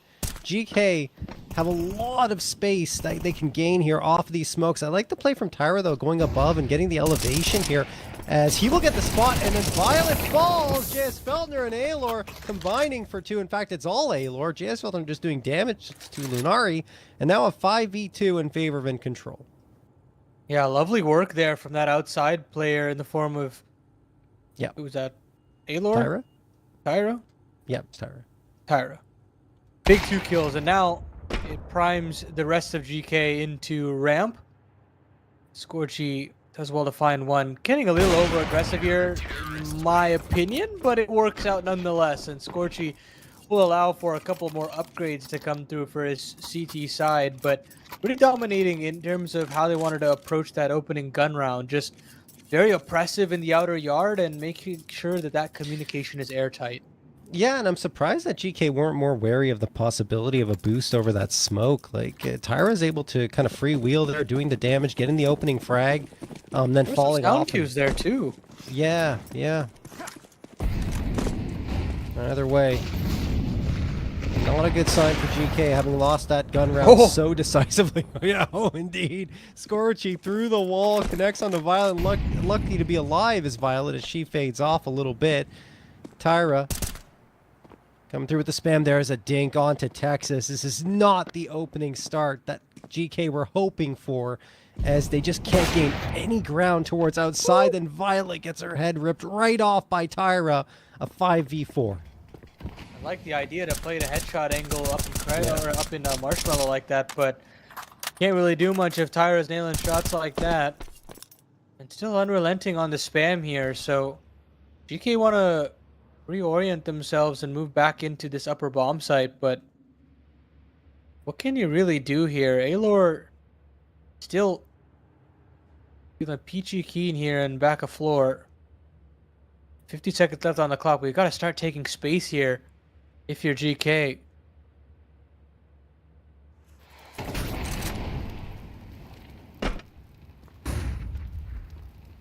Well, Beanox waits patiently here towards ramp, and you're right. They have to take space soon. 30-second mark. Here we go. They're going to try and get into A.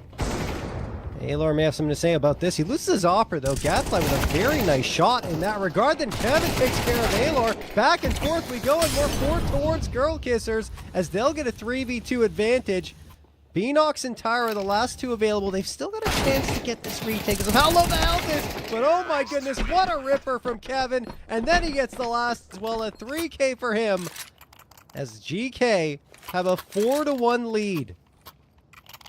That's smart work there from GK to also tap there and re-clear Hut, re-clear potentially a Heaven push out, and then they basically gather all the info they need. Hook, line, and sinker. InControl fall right into the hands of this T side.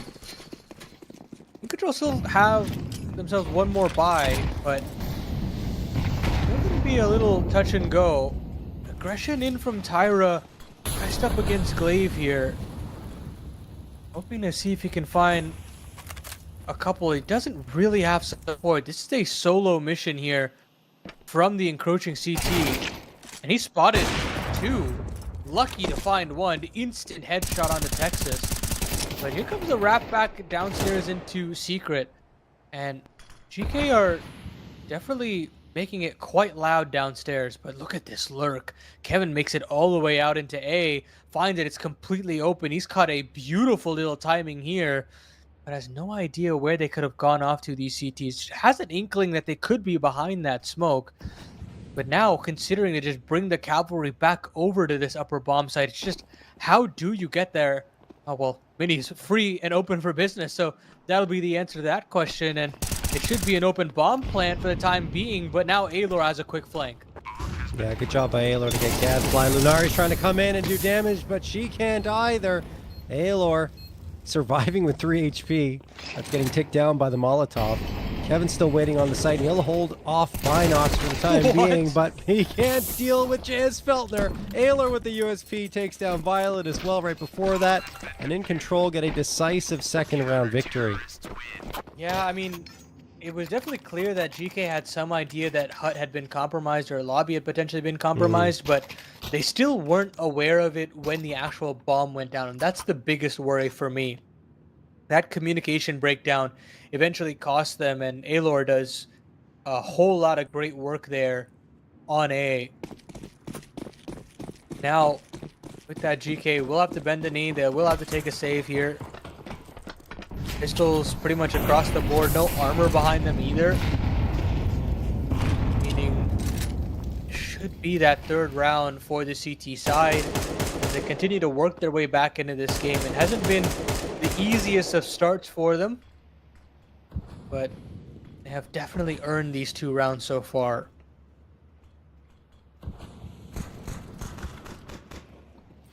Now we're going to get the opener onto Violet. Yeah, absolutely agree. They've very much done a great job to get those 2 rounds. Lunari will get 1 onto Tyra.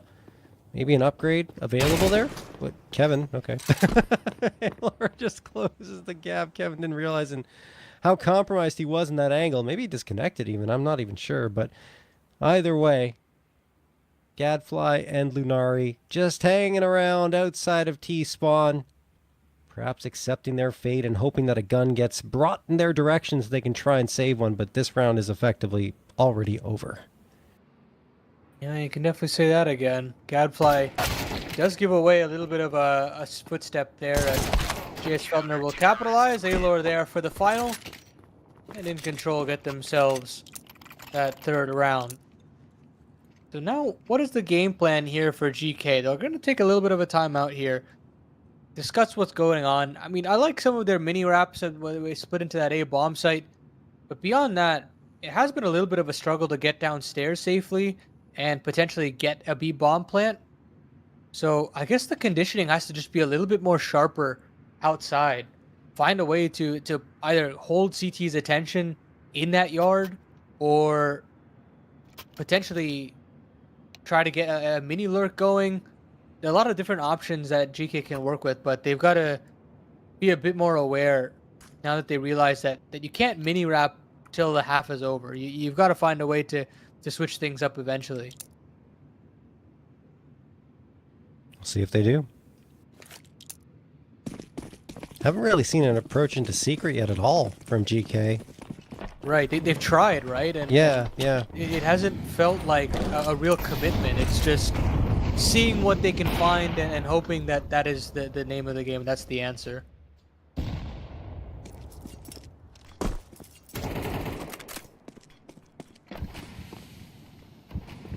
Where's the wall of smokes? I mean, this is, the prime opportunity to try and get that space towards the B site.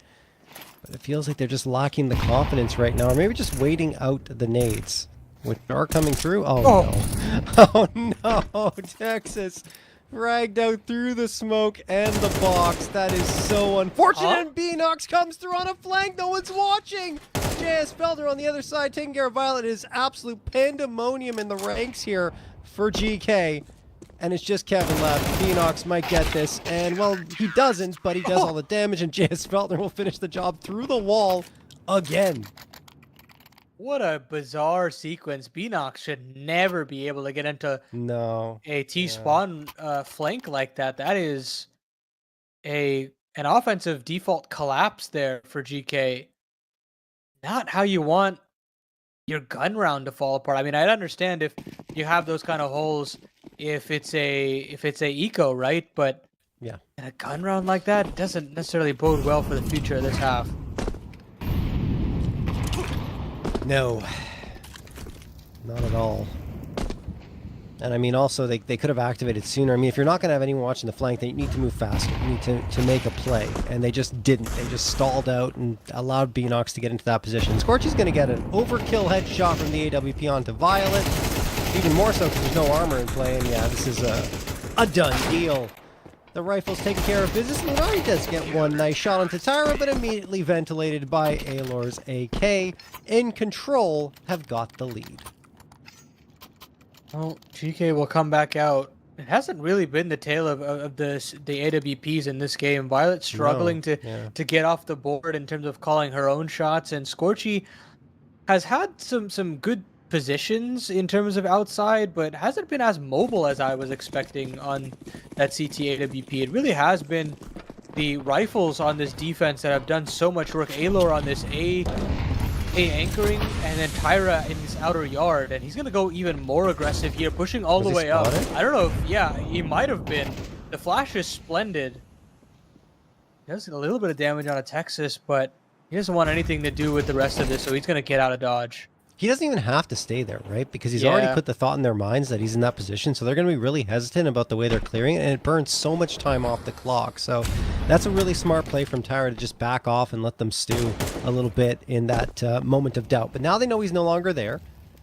So they will take up this space. And this time someone's watching to make sure a flank doesn't materialize on the side of GK. So a better default coming through. They still need to find a play around this. They're hoping that a shot will go their way, and it does! Two of them do! Kevin gets Scorchy towards ramp, and Violet towards outer yard. Takes care of Tyra. 5v3 in favor of GK. Smoke's gonna come through. Aelor still hanging around. He wants a fight. He wants to try and get this round back into their favor. There's the first. Doesn't even take any damage in that duel. He's going to go back for more. In the meantime, JS Felder fights Kevin towards ramp, and Aelor does get that second one, double dipping towards outside. Oh, is he alive? And now he'll back off, not only, I mean, barely alive, but still getting those two frags, then backing off in towards Vent. His position taken up by JS Feltner instead. And I was going to say, was like, not only is he alive, but he's handed his team a man advantage from what felt like a very difficult scenario. And 20 seconds left, they're still fighting outside. They have to make a play. They're going to go into A, but this is not the right call. Yeah, but unfortunately, they just have no time to go downstairs. They have to go A. They're going to go into JS Feltner's crosshairs, who can't find one, but Phoenix, what a hero, man. Huge work in terms of shoulder peeking and getting the info, not overcommitting to the fight. What a round from Aelor. Yeah, just feigning the presence to jump back into mini, but then comes back out for seconds. It's ballsy, but it's just, why would you ever read into that? Yeah, no, you can't. And I mean, I like the initiative that he takes, right? 5v3 advantage for GK. He needs to pull something back. He does exactly that. It's unreal. And then afterwards, they try to make a play in towards mini. Another frag comes through, left only 2 players. And while they do make an effort at it, time was already up. Scorchy's going to get the opener. Another even round comes through. Here's Scorchy's off, starting to sing a little bit. 2K for him. Phoenix gets a couple, and Lunari will get a couple of her own. I think, oh, okay, she's here. Is she here? She's here. Maybe she alt-tabbed. She DC'd for a bit. Yeah, it might have been an alt-tab as well. But she's back into it, and just in time to see her head get taken off by by Tyra, excuse me. And that will do it for the round. 7-4 for InControl. Yeah, this is clean work here from the InControl side. It had been a little bit rocky on the way to these 7 rounds, but the fashion in which they have pulled it back has made me excited about some of these players, namely Aelor, who's been the talk of the town in terms of how he's been approaching some of these mid-rounds. As an A anchor to be producing these kinds of numbers, that's pretty incredible to see. Phoenix now, it's his turn to get aggressive and through the doors, but not aware that Violet had money for an AWP and takes a bullet to the face. Yeah, JS Feltner going to be playing right inside of Hut. Aelor and a Yenu were the players added to this InControl roster 3 months ago. We'll talk about that more after. Tyra's going to get the headshot onto Texas. Lunari did get a kill before that, so she helps her team stay in the pole position with a man advantage. But yeah, what I was going to say was, I don't know if Yenu is necessarily just out for this series or if he's being replaced by Beanox. I think it would be surprising if he was, just because he's been playing so well. Anyway, that's just a thought that I had in my mind. I don't know what's going to happen, but as it stands, it's not relevant here. InControl needs to make it work with Beanox, and Scorchy, it's a ridiculous shot from the op. Oh, but this is the next one. How is he not dead? Okay, he is now, but he does damage before he fades off just with that pistol. Gadfly and Lunari, they're the last 2 left. Oh, no. Oh, no. Hey, Laura. Oh, my goodness. I saw it happening a mile away. As soon as they open the doors and Aelor's hiding there, he just plays the trigger discipline and takes care of the last 2. GK cannot get another round out of that half. It'll be 8-4 for InControl. Yeah, that was just a beautiful little sequence there from Aelor, who has truly been the MVP of this squad so far, and now just a couple rounds away from stealing away Nuke. Feels as though there was so much promise in the start of Girl Kissers, but just never being able to really amass enough momentum to carry on that pistol start. Now InControl want to speed things up, charging into this A bomb site, upper bomb site having no players on the site proper, meaning free plant and a 5-on-5 retake with no kit involved from the CTs. Oh, this is not good. Yeah, Tyra's going to get a couple here. InControl with a 5v3 edge, and like you mentioned, no kit available for GK to try and get this bomb defused, meaning that if it ticks down much further, this round will be out of reach for them, and now it already is. 2 players left, only one. Gadfly desperately hoping for something and gets absolutely nothing. InControl will take a 9th. Exactly what they were looking for, and the fact that there were just no players in the upper site, just baffling to me. That there wasn't even an emergency ripcord situation there in terms of an early flank. It just felt entirely too open. GK, now red-faced, will completely take an eco. $200 invested across the entire team. And they'll hope that this flash can find quite a number of targets as the cross comes through. But it doesn't even look like they were able to even throw that flash to begin with. God. So Yeah. that doesn't help, but InControl get the job done. This is GK's map pick, reminder.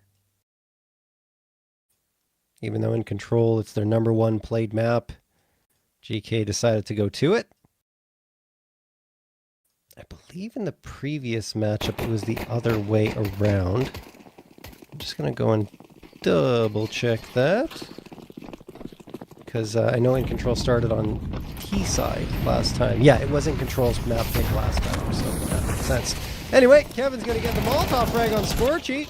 GK with a good start, and then a TK may benefit them here. Enox and the rest of InControl are trying to get through. Texas does manage to string through a frag before InControl are able to push their way towards that ramp position. But it might just be a fake towards B here. They're hoping that GK will get pulled over in that direction. But they've got so many bodies up there. They don't really have to overcommit here. Oh, now that could create a problem, though. Texas gone thanks to Beanox's quick shooting. And JS Feltner always slipped through the smoke. They don't know that the other is there. JS Feltner walking in towards A and then goes down the vent. This is so weird. Wait, because why? Beanox might think it's free and open? I don't know. That is so weird. JS Feltner headshot to Violet. There's still time here, but JS Feltner pulled this one together. Yeah, I mean, he's going to have to make quite a bit of sound to get here. There's just no way you're clearing that angle up top. So, it's Lunari that gets the job done on her end. And Crow Kissers will stay alive, getting their 5th on the board.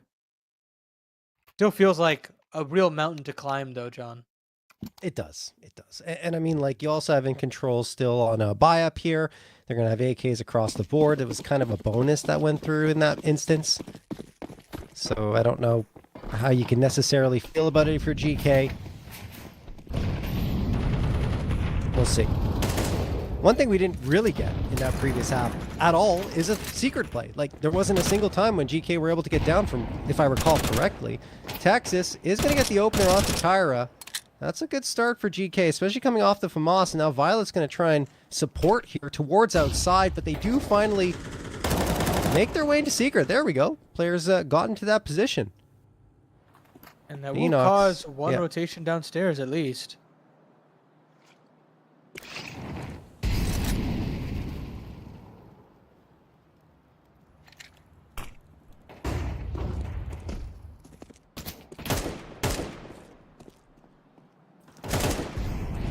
Oh, that's a good pick for JS Feltner. They get outside control with that, and ALR finds Violet. 4v3 for InControl. They don't even have to commit to the B site. They're just collapsing towards A. It is completely unexpected by GK. Gadfly, who was waiting towards Secret, expecting the push. Now she's alone. And will be figured out by JS Feltner. Wow. And it's prime outside control, right? It's nothing too flashy. They do get a player downstairs that they have like that late rotation if they do want to go downstairs, but it isn't even the end all be all for InControl there. They put in work in terms of the mini wrap. They do great work in terms of getting a player into hell as well. And GK completely unaware of how many gaps there were in the defense there. And they're essentially giving away map point here. This is a brutal sequence for them to have to go through, and they're not even going to be able to use their little play out in the outer yard because Alor has waltzed into this A bomb site and should be able to lock this one right here and now.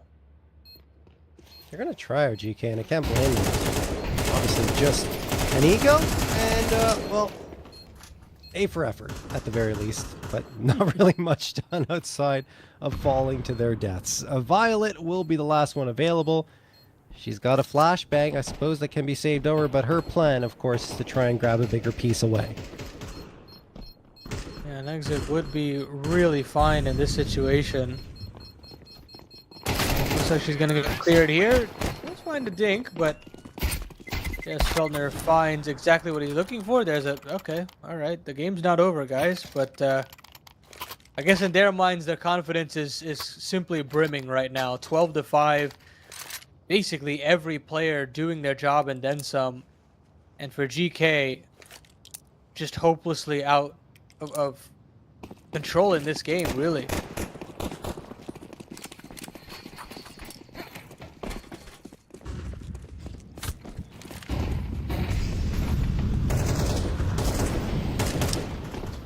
Gotta win this opening duel. Gotta get this opening duel in your favor if you're GK. JS Feltner drops down. They don't. Texas gone Violet with a trade, though, and there's Gadfly. Okay. Hope is not lost just yet for the Girl Kisters. 4v3, although Gadfly is down to 16 HP. It's not the best of circumstances. Beanox gets his head taken off. That's a wicked shot from Violet. Now JS Feltner and Tyra are separated, but look at the space that JS Feltner's found. Violet is known as well. JS Feltner going to swing, and a no-scope from Violet. What a round that she has pulled off, and she'll even cap it off with a quad. Very well done by the GK Opper. I think she doubled her kills there, or more than doubled her kills there. She's really been struggling in this map and just hasn't been given the opportunity to fire off that AWP. And now that she could stand and fight, it works out splendidly in her favor. Massive round in terms of keeping this one competitive. Pulls them within 6, but still a lot of work to be done here. Maybe something a little pacey in that early goings, but InControl decide to slow things down here, maybe look towards this ramp side, and Violet again. This time will be tested on that AWP for that early shoulder bait and can't nail the shot initially.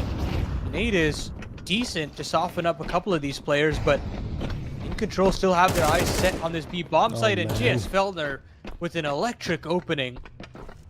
Still aware that Kevin could be in this area. They did have a DC, I do believe, but Tyra has found both of these rotating players downstairs that it doesn't matter. Texas now caught in a 1-on-3, and he can't find it either. InControl with a commanding lead through nuke and didn't really look back after that 0-3 deficit for themselves, and you can tell clearly that they have a handle on how to approach this map.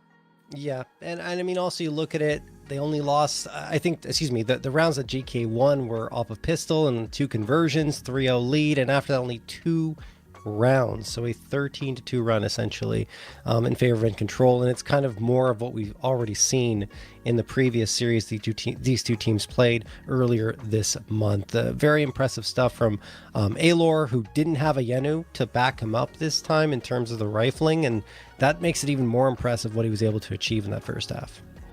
Yeah, absolutely. I mean, I'm very surprised with how InControl decided to approach this, and I found another player that I'm excited in watching to see develop in Alor. So hopefully he can keep up that level of prowess moving forward, and I think for InControl, they're pretty happy with how this series is shaping up to be and looking to potentially move on in this upper bracket.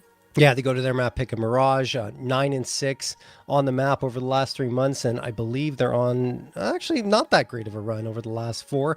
Only beating the Zomblers 13-9 and then losing 3 others, one against M80, so that one I understand. F5 and Akimbo, yeah.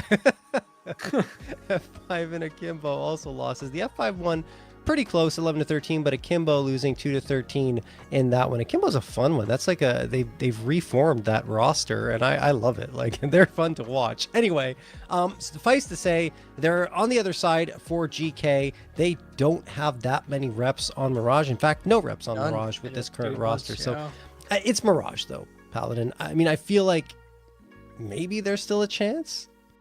Yeah, you can always say that when you started to feel like the individuals were slowly waking up on the GK side. When they're given mechanical opportunities, they were able to step up, and that alone suggests to me that you can have a chance on a map like Mirage, always.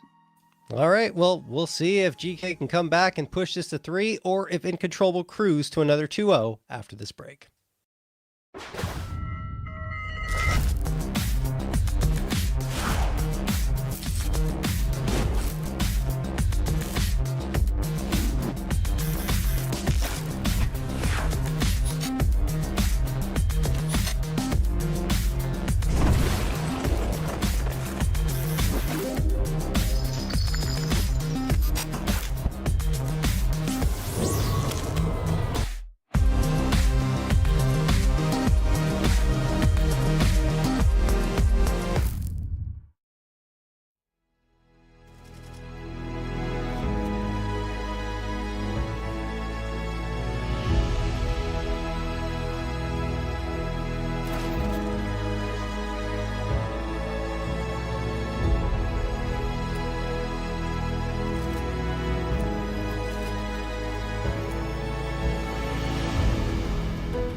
All right, we're back into the action here. On to Mirage. GK up against InControl. InControl really taking care of business on map number 1 of Nuke, and they go on to their map pick feeling pretty good. You could definitely say that. InControl now looking just for a very simple B take here. Smoke double flash coming through. Actually, just make that. Oh, never mind. There is the smoke coming into market window. And Ainu actually is in the server right now. Oh. So that's fun. And with that, a 5-on-5 retake. There's a kit up for Kevin. But this B bomb side will always be a very difficult one to build into. I wonder if, I'll get back into it. But anyway, Aelor's going to get that shot onto Texas. Lunari managed to trade one back, but this is going towards InControl after Kevin falls. But Violet and Gadfly actually get a couple back. There's no kit, and with Violet falling, this round is over. Still a nice effort by GK, but it will be in vain as Scorchy gets the last shot. What I was going to say was, they were at Frag 20, right? A couple of days ago, so maybe it was travel related, although it feels like 2 days later it should be fine, but you never know. As Ayenu is back in the server now, which is good news for InControl. Yeah, Beanox definitely held his own, had a couple of impactful plays, but Yeah. now you got your full 5-man unit. Cause for concern additionally for Girl Kissers. And Tyra has a P90. Okay, Charging Tyra. out into, Why is that even into equipped? this bomb site. Yeah, I just very, very bizarre to see this gun. In my mind, John, it only means one thing. And it's a BM situation. The Violet still finds 2. Brings this one into a doable situation, but Minari is down to just 21 health, and I don't really think that I fancy her chances considering Tyra is here on the flank, maybe even considering a knife. Knows that she's gone up in the ladder here. Will continue this lurk in. And he's just going to continue to walk all the way up. Switches back over the P90 and ends the round. But, you know, for a full eco, pretty ugly for InControl. But I think in their mind, they're just happy with the round. Yeah, certainly. Certainly content to get that round on the side of InControl. Hasn't been easy in the first 2. It lost 3 bodies both times. Now GK will have the guns up. Aelor on the MP and the Mac 10, excuse me. And then you still have Tyra on the MP9, so you'll probably want to see a quicker play if you're InControl. Moving up aggressively to close the gap for those SMGs to strike. And that is exactly the case. They go in towards connector. That Molotov's not going to help their pathing. They have to wait for it to burn away, although it does ensure that no one is behind the left corner. So they know that. They can toss the other one in towards jungle as they continue to move forward into A. It looks like they want to consider splitting in there, but they've also gotten up Cat. Basically, whatever kill presents itself here, Scorpion will continue to escort himself up the catwalk. Violet's been spotted out with that AWP, but now they want to commit into this B bomb site, knowing that it's just Violet, and that nade completely messes up her aim. Punch, yeah. That's amazing work there from JS Feldner. Texas and Kevin both hopelessly out of position with that cat lurk. Aelor is upgraded to an A4 as well to make matters worse. But he does go down, so there's a consideration of maybe going for it, but JS Feldner trained in off the catwalk and nails 2 shots in quick succession. Alrighty. InControl. Cruise to a 3-0 lead. That was against the guns in that previous round, of course, and now it's just back to the eco for GK.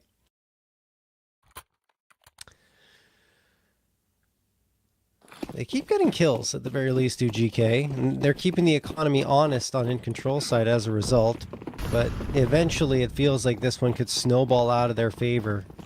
Especially considering, like, yes, you're getting kills, but you're not getting rounds. Eventually something's got to give if they want to have any type of success here. Violet's going to get one with the 5-7, immediately cleaned out by JS Feldner. Back and forth they go, though, and Gadfly gets 2 huge ones with the 5-7. Now we'll pick up the op and get a 3rd. What a play by Gadfly to try to fade off. Almost gets the 4th on towards Aelor. Is in a very difficult spot now. He has to decide, what do I do here? Do I go straight for the site? He is going to go straight for the site. Knows that there's a player to his left. Knows that there's also there's one on the stairs. So he's got all the information. But now it's about piecing that together. There's the first, not the second. Lunari with the USP. And a surprise round victory. Lunari putting a little bit of BM on top there. But a surprise victory there for GK. Yeah, I mean, this is what can happen when, your overconfidence gets to you. Because to me, that was overconfidence. Overfacing a 5-7 at close range with no utility to back you up. Get the rounds done. Even if you have to do it by the book, do it by the book. But InControl gives a little bit of room over to their opponents here. Now have to make it work with the pistols, and that's a gorgeous flash, an absolutely gorgeous flash. But look at Texas on the other end. Finds a triple off a catwalk, still puts us into a 2-on-2. Figured out where this B anchor has gone off to, but Lunari can't hold in or spray. I think Kevin's in a 1-on-2. He's got to hightail it over the catwalk, but this is going to be a tough one to piece together, John. Yeah, it's not going to be easy for Kevin. That's, it's such a great play from Texas to get those 3 frags, and then after that, to see it kind of all fall apart is a bit of a shame. Ayano gets the spot. He is going to get tagged down to 6. Lucky to be alive, honestly, and then finishes the job himself, refacing up against Kevin and surviving with only 6 points of health to get InControl up to 4. MVP of that round's got to be that flashbang in a con. Once that comes through, I mean, sure, Texas gets his 3, but you've basically cut the map in half at that point, segmented the 2 anchors, and everything is very simple workings there for InControl. We're just up for GK. Og for Lunari. Wants to opt in for, I suppose an easier spray in some ways. But it's aggression from Violet into the A main side of things, and Kevin's hoping that A4 could help alongside it, but only some auxiliary damage. Split looking nasty here for this A site, and Violet on that AWP is completely blindsided. Gadfly is supposed to be watching it, but can't even hold the angle either. I was going to say the exact same thing. Like, you can't leave Violet just hanging out there, hanging to dry towards the A site, and you're supposed to be watching and ensuring that she's safe. That's a tough one. So InControl, we'll get a 5th round. Lunari and Texas opting to save here towards the B site. Not much of a chance for them to get back in, and they don't have the kits either. As it will be 5-1 for InControl once this bomb detonates. Lord will look for something, and actually you've got this Mac-10 and Tyra also in the vicinity. Texas has to fire off his gun. So the T's will converge, but Halo is really the only one nearby, and he goes down. So InControl will not be able to take away those guns, and so Lunari and Texas will have an opportunity to get a bit more involved into this defense. And GK, they're getting into that territory where they've just got to purchase every round considering they have max loss bonus, and that is what they'll do. MP7 for Kevin and a FAMAS for Violet, sure, but you've still got 3 rifles and you've still got a bit of bite to this round to try and pull things back.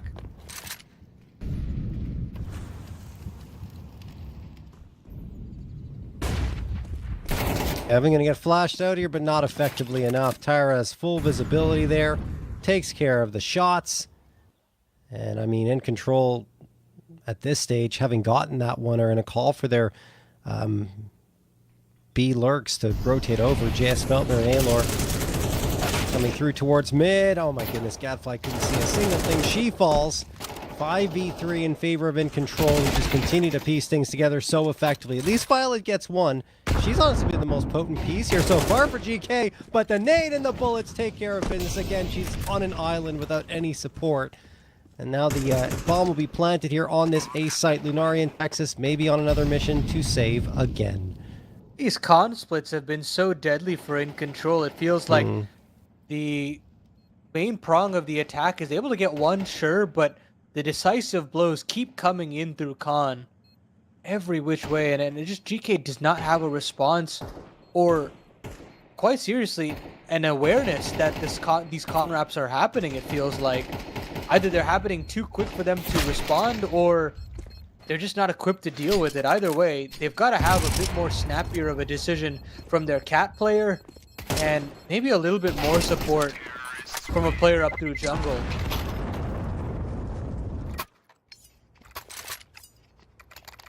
Maybe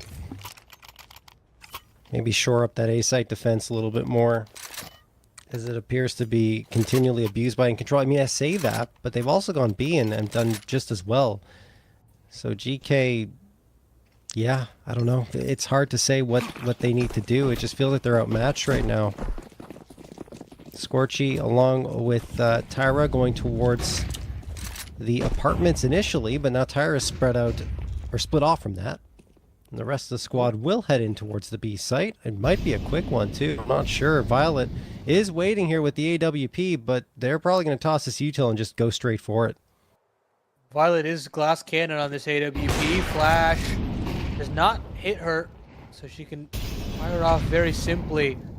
And InControl are a bit unrelenting here. They want to still fight forward, especially because they've got a player up cat. Gadfly goes down. Helps. And Violet will truly be strapped for a comfortable position, and she tries to play ahead and falls straight away. Aim punch dealing with Texas in spades, hoping to see if he can land a headshot somewhere, but a body shot will do. Tyro falls. Still a doable 2-on-2 as this cat flank comes very quickly. But Taylor finds the kill that he was looking for, and now Kevin has to give up his position. Should be an over and done with type of case. InControl continue their winning ways, continue to rack up rounds on this T side, John. And I mean, like, GK also continuing to get kills, right? Like, you're looking at the money for InControl, 7-1 lead, but you know, they've got JS Fountain. They're spending down to only $50 remaining in the bank account. I mean, certainly it's not terrible, but it's for the rest of the players. But still, there's something to be said about GK's resilience, at the very least, to be able to string some kills together time and time again. All right, let's get back into it though. Round number 9. They like getting kills, but they love getting rounds. So obviously, that's what they want to be able to achieve. And Gadfly with an opener. That helps with Scorchy gets the immediate trade. Violet will go back and find Scorchy. So 4v3 in favor of GK. This could be their second round victory coming together. Watch this player in window though, wrapping into the spawn. Oh yeah. But the difference is the bomb has been dropped in mid. So this wrap into B is going to be really awkward. He's going to have to clear out all of bench, and he's going to have to flank through cat, essentially, to make this one work. But look at all this proactivity from GK. You've got a player in apps, 2 players pushed up mid. So Ainu has got to do a lot of work here on his own, hoping that there's some bit of aggression from Lunari to maybe punish. But nothing coming just yet. JS Fulner actually decides to move back into market, so not really sure what he wants to get up to here. Maybe go back in a window? Yeah, that looks like the name of the game here. But everyone's gone. Everyone's backed up in a con specifically. So all this activity from JS Feldner has been pretty much useless. And as soon as he fires off a shot here, he's going to get swung by the CT player. CT player doesn't swing out. So JS Feldner has a little bit more room, but Lunari finally can activate from T-Apps. And they get it done, but InControl still do some fair bit of damage there on the way out. And this is where all of that, speaking of damage, that the GK has done throughout the entirety of these 9 rounds is finally going to pay dividends, right? You're looking at InControl. After just losing that one, they don't really have a proper buy-up in place. They will be going for a force regardless. An MP7, 3 Tech 9s, and a Galil. And I mean, the way they've played so far, I wouldn't necessarily doubt that they can pull this off, but it's a chance for GK to actually get themselves back into this map right here. Yeah, very important round to convert for the Girl Kissers. Aggression in from Violet up on ladder, but she can't find anything. She's got to fall away back in a window. Double op setup, mind you, from Lunari, as well as found one. But heavy damage taken by Kevin, and that MP7 will finish him off. Smoke up in a jungle, flooding out into this A bomb site. Now Violet, she's been very formidable on this sniper here on Mirage. But she's got to go above and beyond here. It's just her It's a wrap from JS Oh, that Felder was in a through flank. market. Okay. Yeah. I was like, And where did that InControl get come themselves from? a huge one. That is a bizarre sequence for sure. Well, GK, like I said, even up against those Tech 9s, unable to come through and capitalize. And that moment, that opportunity to have a chance here in this first half just slips right through their fingertips. Now they're going to be back onto an eco round. They're trying to charge up mid, hoping that these deals can strike. It's not a bad plan. They're around the edge of the smoke, but they're being waited for. And JS Feltner and Aelor will have a field day. 3 for JS Feltner, 1 for Aelor, and then Ayenu caps it off with the shot into the back of Gadfly. 9-2 for InControl. Last chance here for GK to put a round on the board. And they'll have to find something here, some sort of silver lining. I'm running out of them, John, because it feels like InControl can really do as they please on this map and win every 3-on-3, 2-on-3 that they face.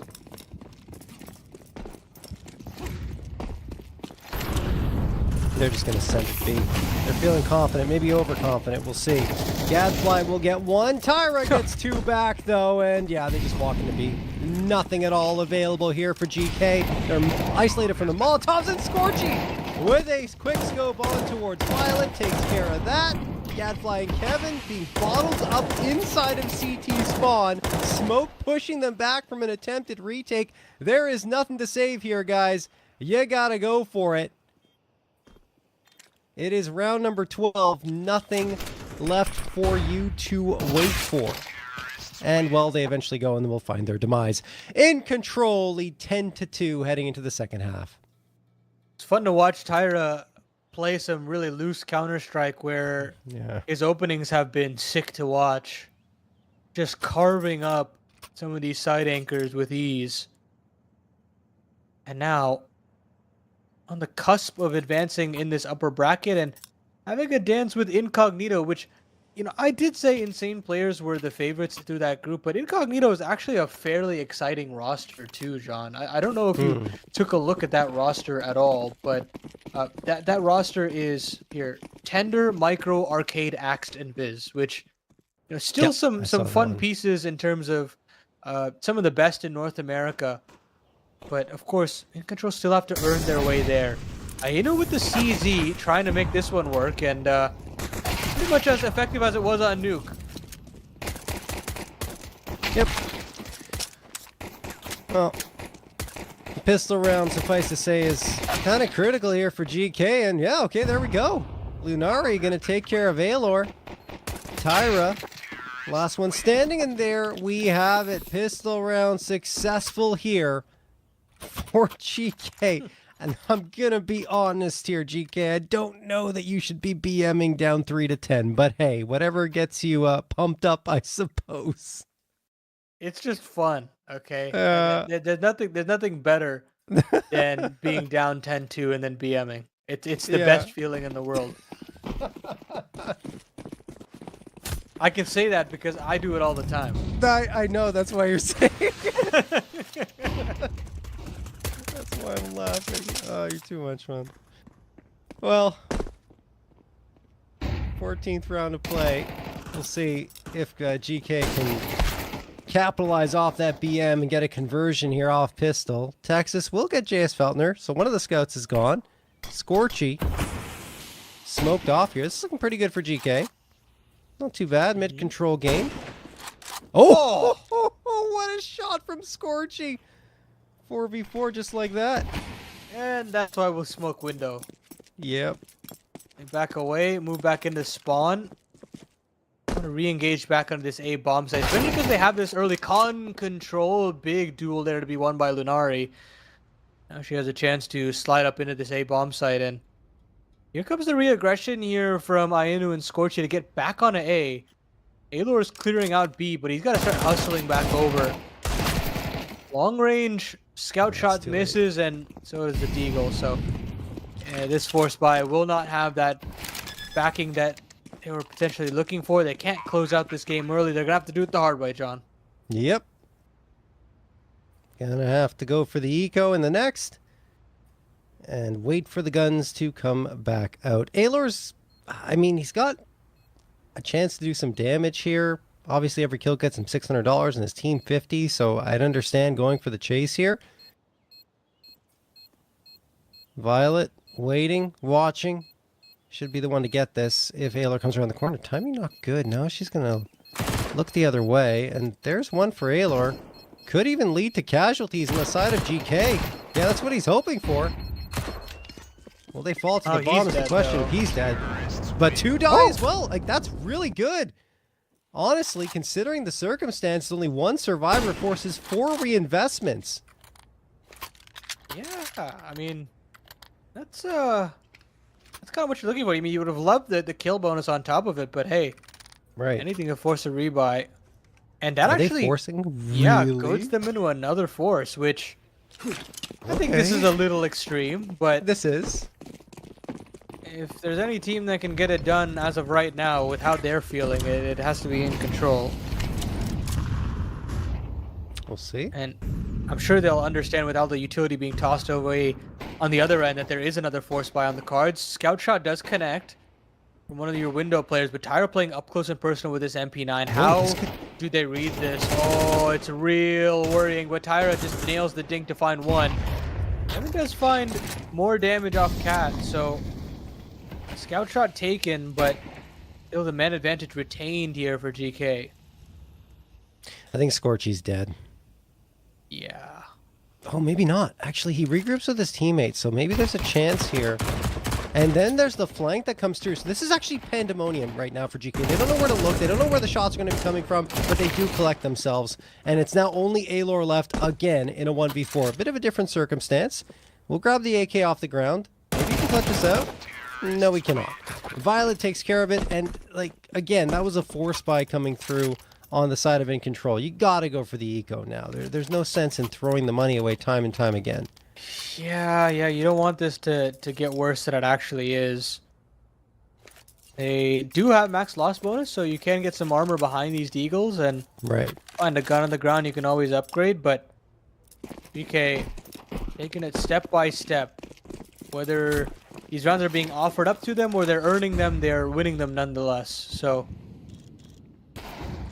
now what does Violet have on offer with this AWP?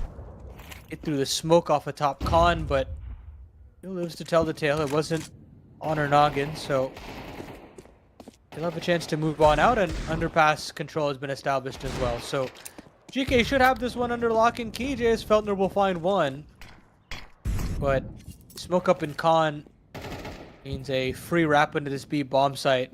But big butt here. Scorchy's got a Zeus close range. That's the bomb, and he's dropped the bomb as well. Molly at his feet, and Aelor has found a deagle headshot. This is not the round that GK was supposed to lose. Barrel spotted on a Violet. Now as Aelor moves over, has another chance at another shot, but can't connect. Still should be doable here for the offensive side. Scorchy still very aware of a potential player on this underpass side, but it's both players coming in from the apartment itself. AWP primed and ready, van angle headshot used, and GK will save themselves a whole lot of embarrassment there, John. Yeah, I mean, look, if one more deagle shot, one shot that connects there with Violet, and you're looking at a round victory for InControl without a doubt. But because it doesn't happen, you got the 2v1s, Scorchy's in a tough spot, can't do it. But now they'll have the guns. And this is the first time InControl have had a full buy in this half. This is when things really haven't gone well for GK. Gonna go for a run boost here. Maybe? No, they decide against it for now. Scorchy waiting, watching with the AWP. Just boosted up for the time being. Violet is looking in towards con and window potentially. Scorchy waiting and gets a little impatient. I shouldn't say gets impatient, just doesn't want to hold that angle anymore and backs off from mid. Tyra needed in window there. Isn't able to find anything and can't support his cat player, which is the worst part. So Kevin does open the proceedings with a 5-on-4. Huge nade, max damage on a gadfly. So a little something to pull things back here for InControl, but still down a man. Tyra does find one, and Alor as well. This CT player still doing so much work in the form of JS Feltner. Texas finds another opening, but they're running out of bodies here. And now that the guns have come out, things have gotten a little worried, but Lunari has something else to say in this 1-on-3. Pulls it to the 1-on-1, gets the bomb down, Tyra low, but a whole boatload of utility that can be used from the CT. Dodges the nade, and this feels like it's everything to win for Lunari, but can't claim the kill.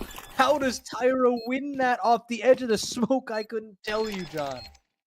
I thought Lunari had everything, just as you were describing. Like, that was the perfect situation for her, and then Tyra comes out and steals it all away. 3K for Tyra, 11-6 in favor of InControl. And just a reminder, folks, that you can check out all of the latest Thunderpick World Championship news over on hotspawn.com. That's hotspawn.com. Back into the action here. 2 more round victories, and InControl will have a 2-0 over GK, and this is probably a 12th here because GK decides not to force up. Yeah, unfortunately, some of these ecos have been pretty close, and yes, Feltner's having a field day on Cat. Okay. Nice double dink there from Kevin. But it's just Kevin at this point. Tyra's not going through the smoke. Scorchy nails the shot off a con. As you mentioned, John, it is map and series point here for InControl. Yeah. Indeed. 6 opportunities for InControl to close this one out. AKs and an op on the side of GK. Their last opportunity. Backs against the wall. Need to win out just to push overtime. Scorchy tossing the incendiary in. AWP out. Goes for a quick peek here. Violet's already passed the angle. She hits the first shot, and then Lunari takes care of Scorchy. Nice little sequence there, punishing the aggression on InControl side. And Tyra can't throw that util. He has to just back off. Jumps out in towards mid. InControl may just opt for a save at this point. This round could be done. Aylor's in a tough spot. Go ahead. I don't think they will be saving just with how they approach this, at least how they've been approaching this map specifically, but this one does feel like a bridge too far. Like, surely this is one you back away from, but Aylor will have a flash in to help him, and he'll blind himself. And because of that, he doesn't get a kill on the Lunari, who has had a whale of a time here on this A bomb site. Bomb down the final few seconds. And that AWP will be saved for Scorchy, so GK live for just a little bit longer. But there's plenty of cash here for InControl to purchase yet again. Yeah. And I mean, I'm surprised they even went in as far as they did. But you're right. They've been playing pretty aggressively here. They haven't really backed down. It just, in that situation, you could have had an extra gun. I guess it doesn't really matter because they still get a full buy here regardless. That's a nice little play from GK, right? They just take care of that aggression towards a ramp and charge on forward. Now they're going to go for mid control here. Bomb still down outside of B apartments, so you'd think this is going to be leaning towards that site. We'll see. No, JS Feltner's in ladder there. And Tyra gets spotted out as well. Another 5-on-3 here for GK. Pulled back by Aylor. Takes some significant damage there. But this B bomb site is open and ready for business. Huge gamble here from InControl to still hold on to mid. Oh my goodness, GK are pulling away from B. They're moving back over to A, where this mid-control squadron can quickly respond to this A play if they hear even a wink of a noise. Not to mention Scorchy's nade could be absolutely devastating. He's going to go with the gun instead and hits the shot. Now he's got the utility. He's going to toss that. Will he get a kill? No. Doesn't connect with either Kevin or Violet. Aylor flashed out and utility head. Oh, is he alive? Aww. Aylor should be dead. He was dead to right. You can't miss that spray. That could be the round and the map. It is. Series as well, of course. And there you go. Ayanu caps it off. Oh my goodness. They had the opportunity there in the palm of their hands, Paladin, but it slips away. Yeah, that's just the way the cookie crumbles sometimes. I mean, you can't really fault anybody in that situation. No. Beyond missing the spray there, but it did feel like a pretty lost series at a certain point. It just felt like a question of when, not how. And I think for InControl, they'll be very happy, and I'm really excited for that upper bracket to see what an InControl team like this looks like versus an incognito team, which I'm not necessarily sure if they're serious right now, if Axt is really willing to play in the server full time again. But either way, we'll get to see a fun matchup in that upper bracket, and who knows how far incognito could potentially go as well. Yeah, let's check out that bracket, bring it on screen, and see how things are going to shape up moving forward here in this group. Group B, yeah, you talked about it, incognito. I haven't seen Axe play in years. Like, I remember I was casting it back when he was playing, and I feel old for that, but it's true. And it's fun to see him back in the server. Like you said, is it long term? Who knows? But I mean, if they can find success with that roster, more power to him and the squad. It's going to be fun to watch them play InControl and see who can gain the upper hand. Obviously, you know, with insane players pulling out of this tournament, we look towards InControl as the favorite to kind of take it all potentially. But we'll have to see. I think Incognito's like that underdog, that wild card pick, right? Yeah, absolutely. And that'll be probably the match of the group for sure. But that will happen tomorrow, so you don't want to miss. You don't want to miss that one. That's right. So you definitely stick around. We've still got plenty of Thunderpick North American action. John, myself, Exner will be involved with majority of these streams, so you definitely don't want to miss them across this next week. But for right now, that is everything we have for you tonight. So we will catch you guys tomorrow for some more Thunderpick action. You don't want to miss it.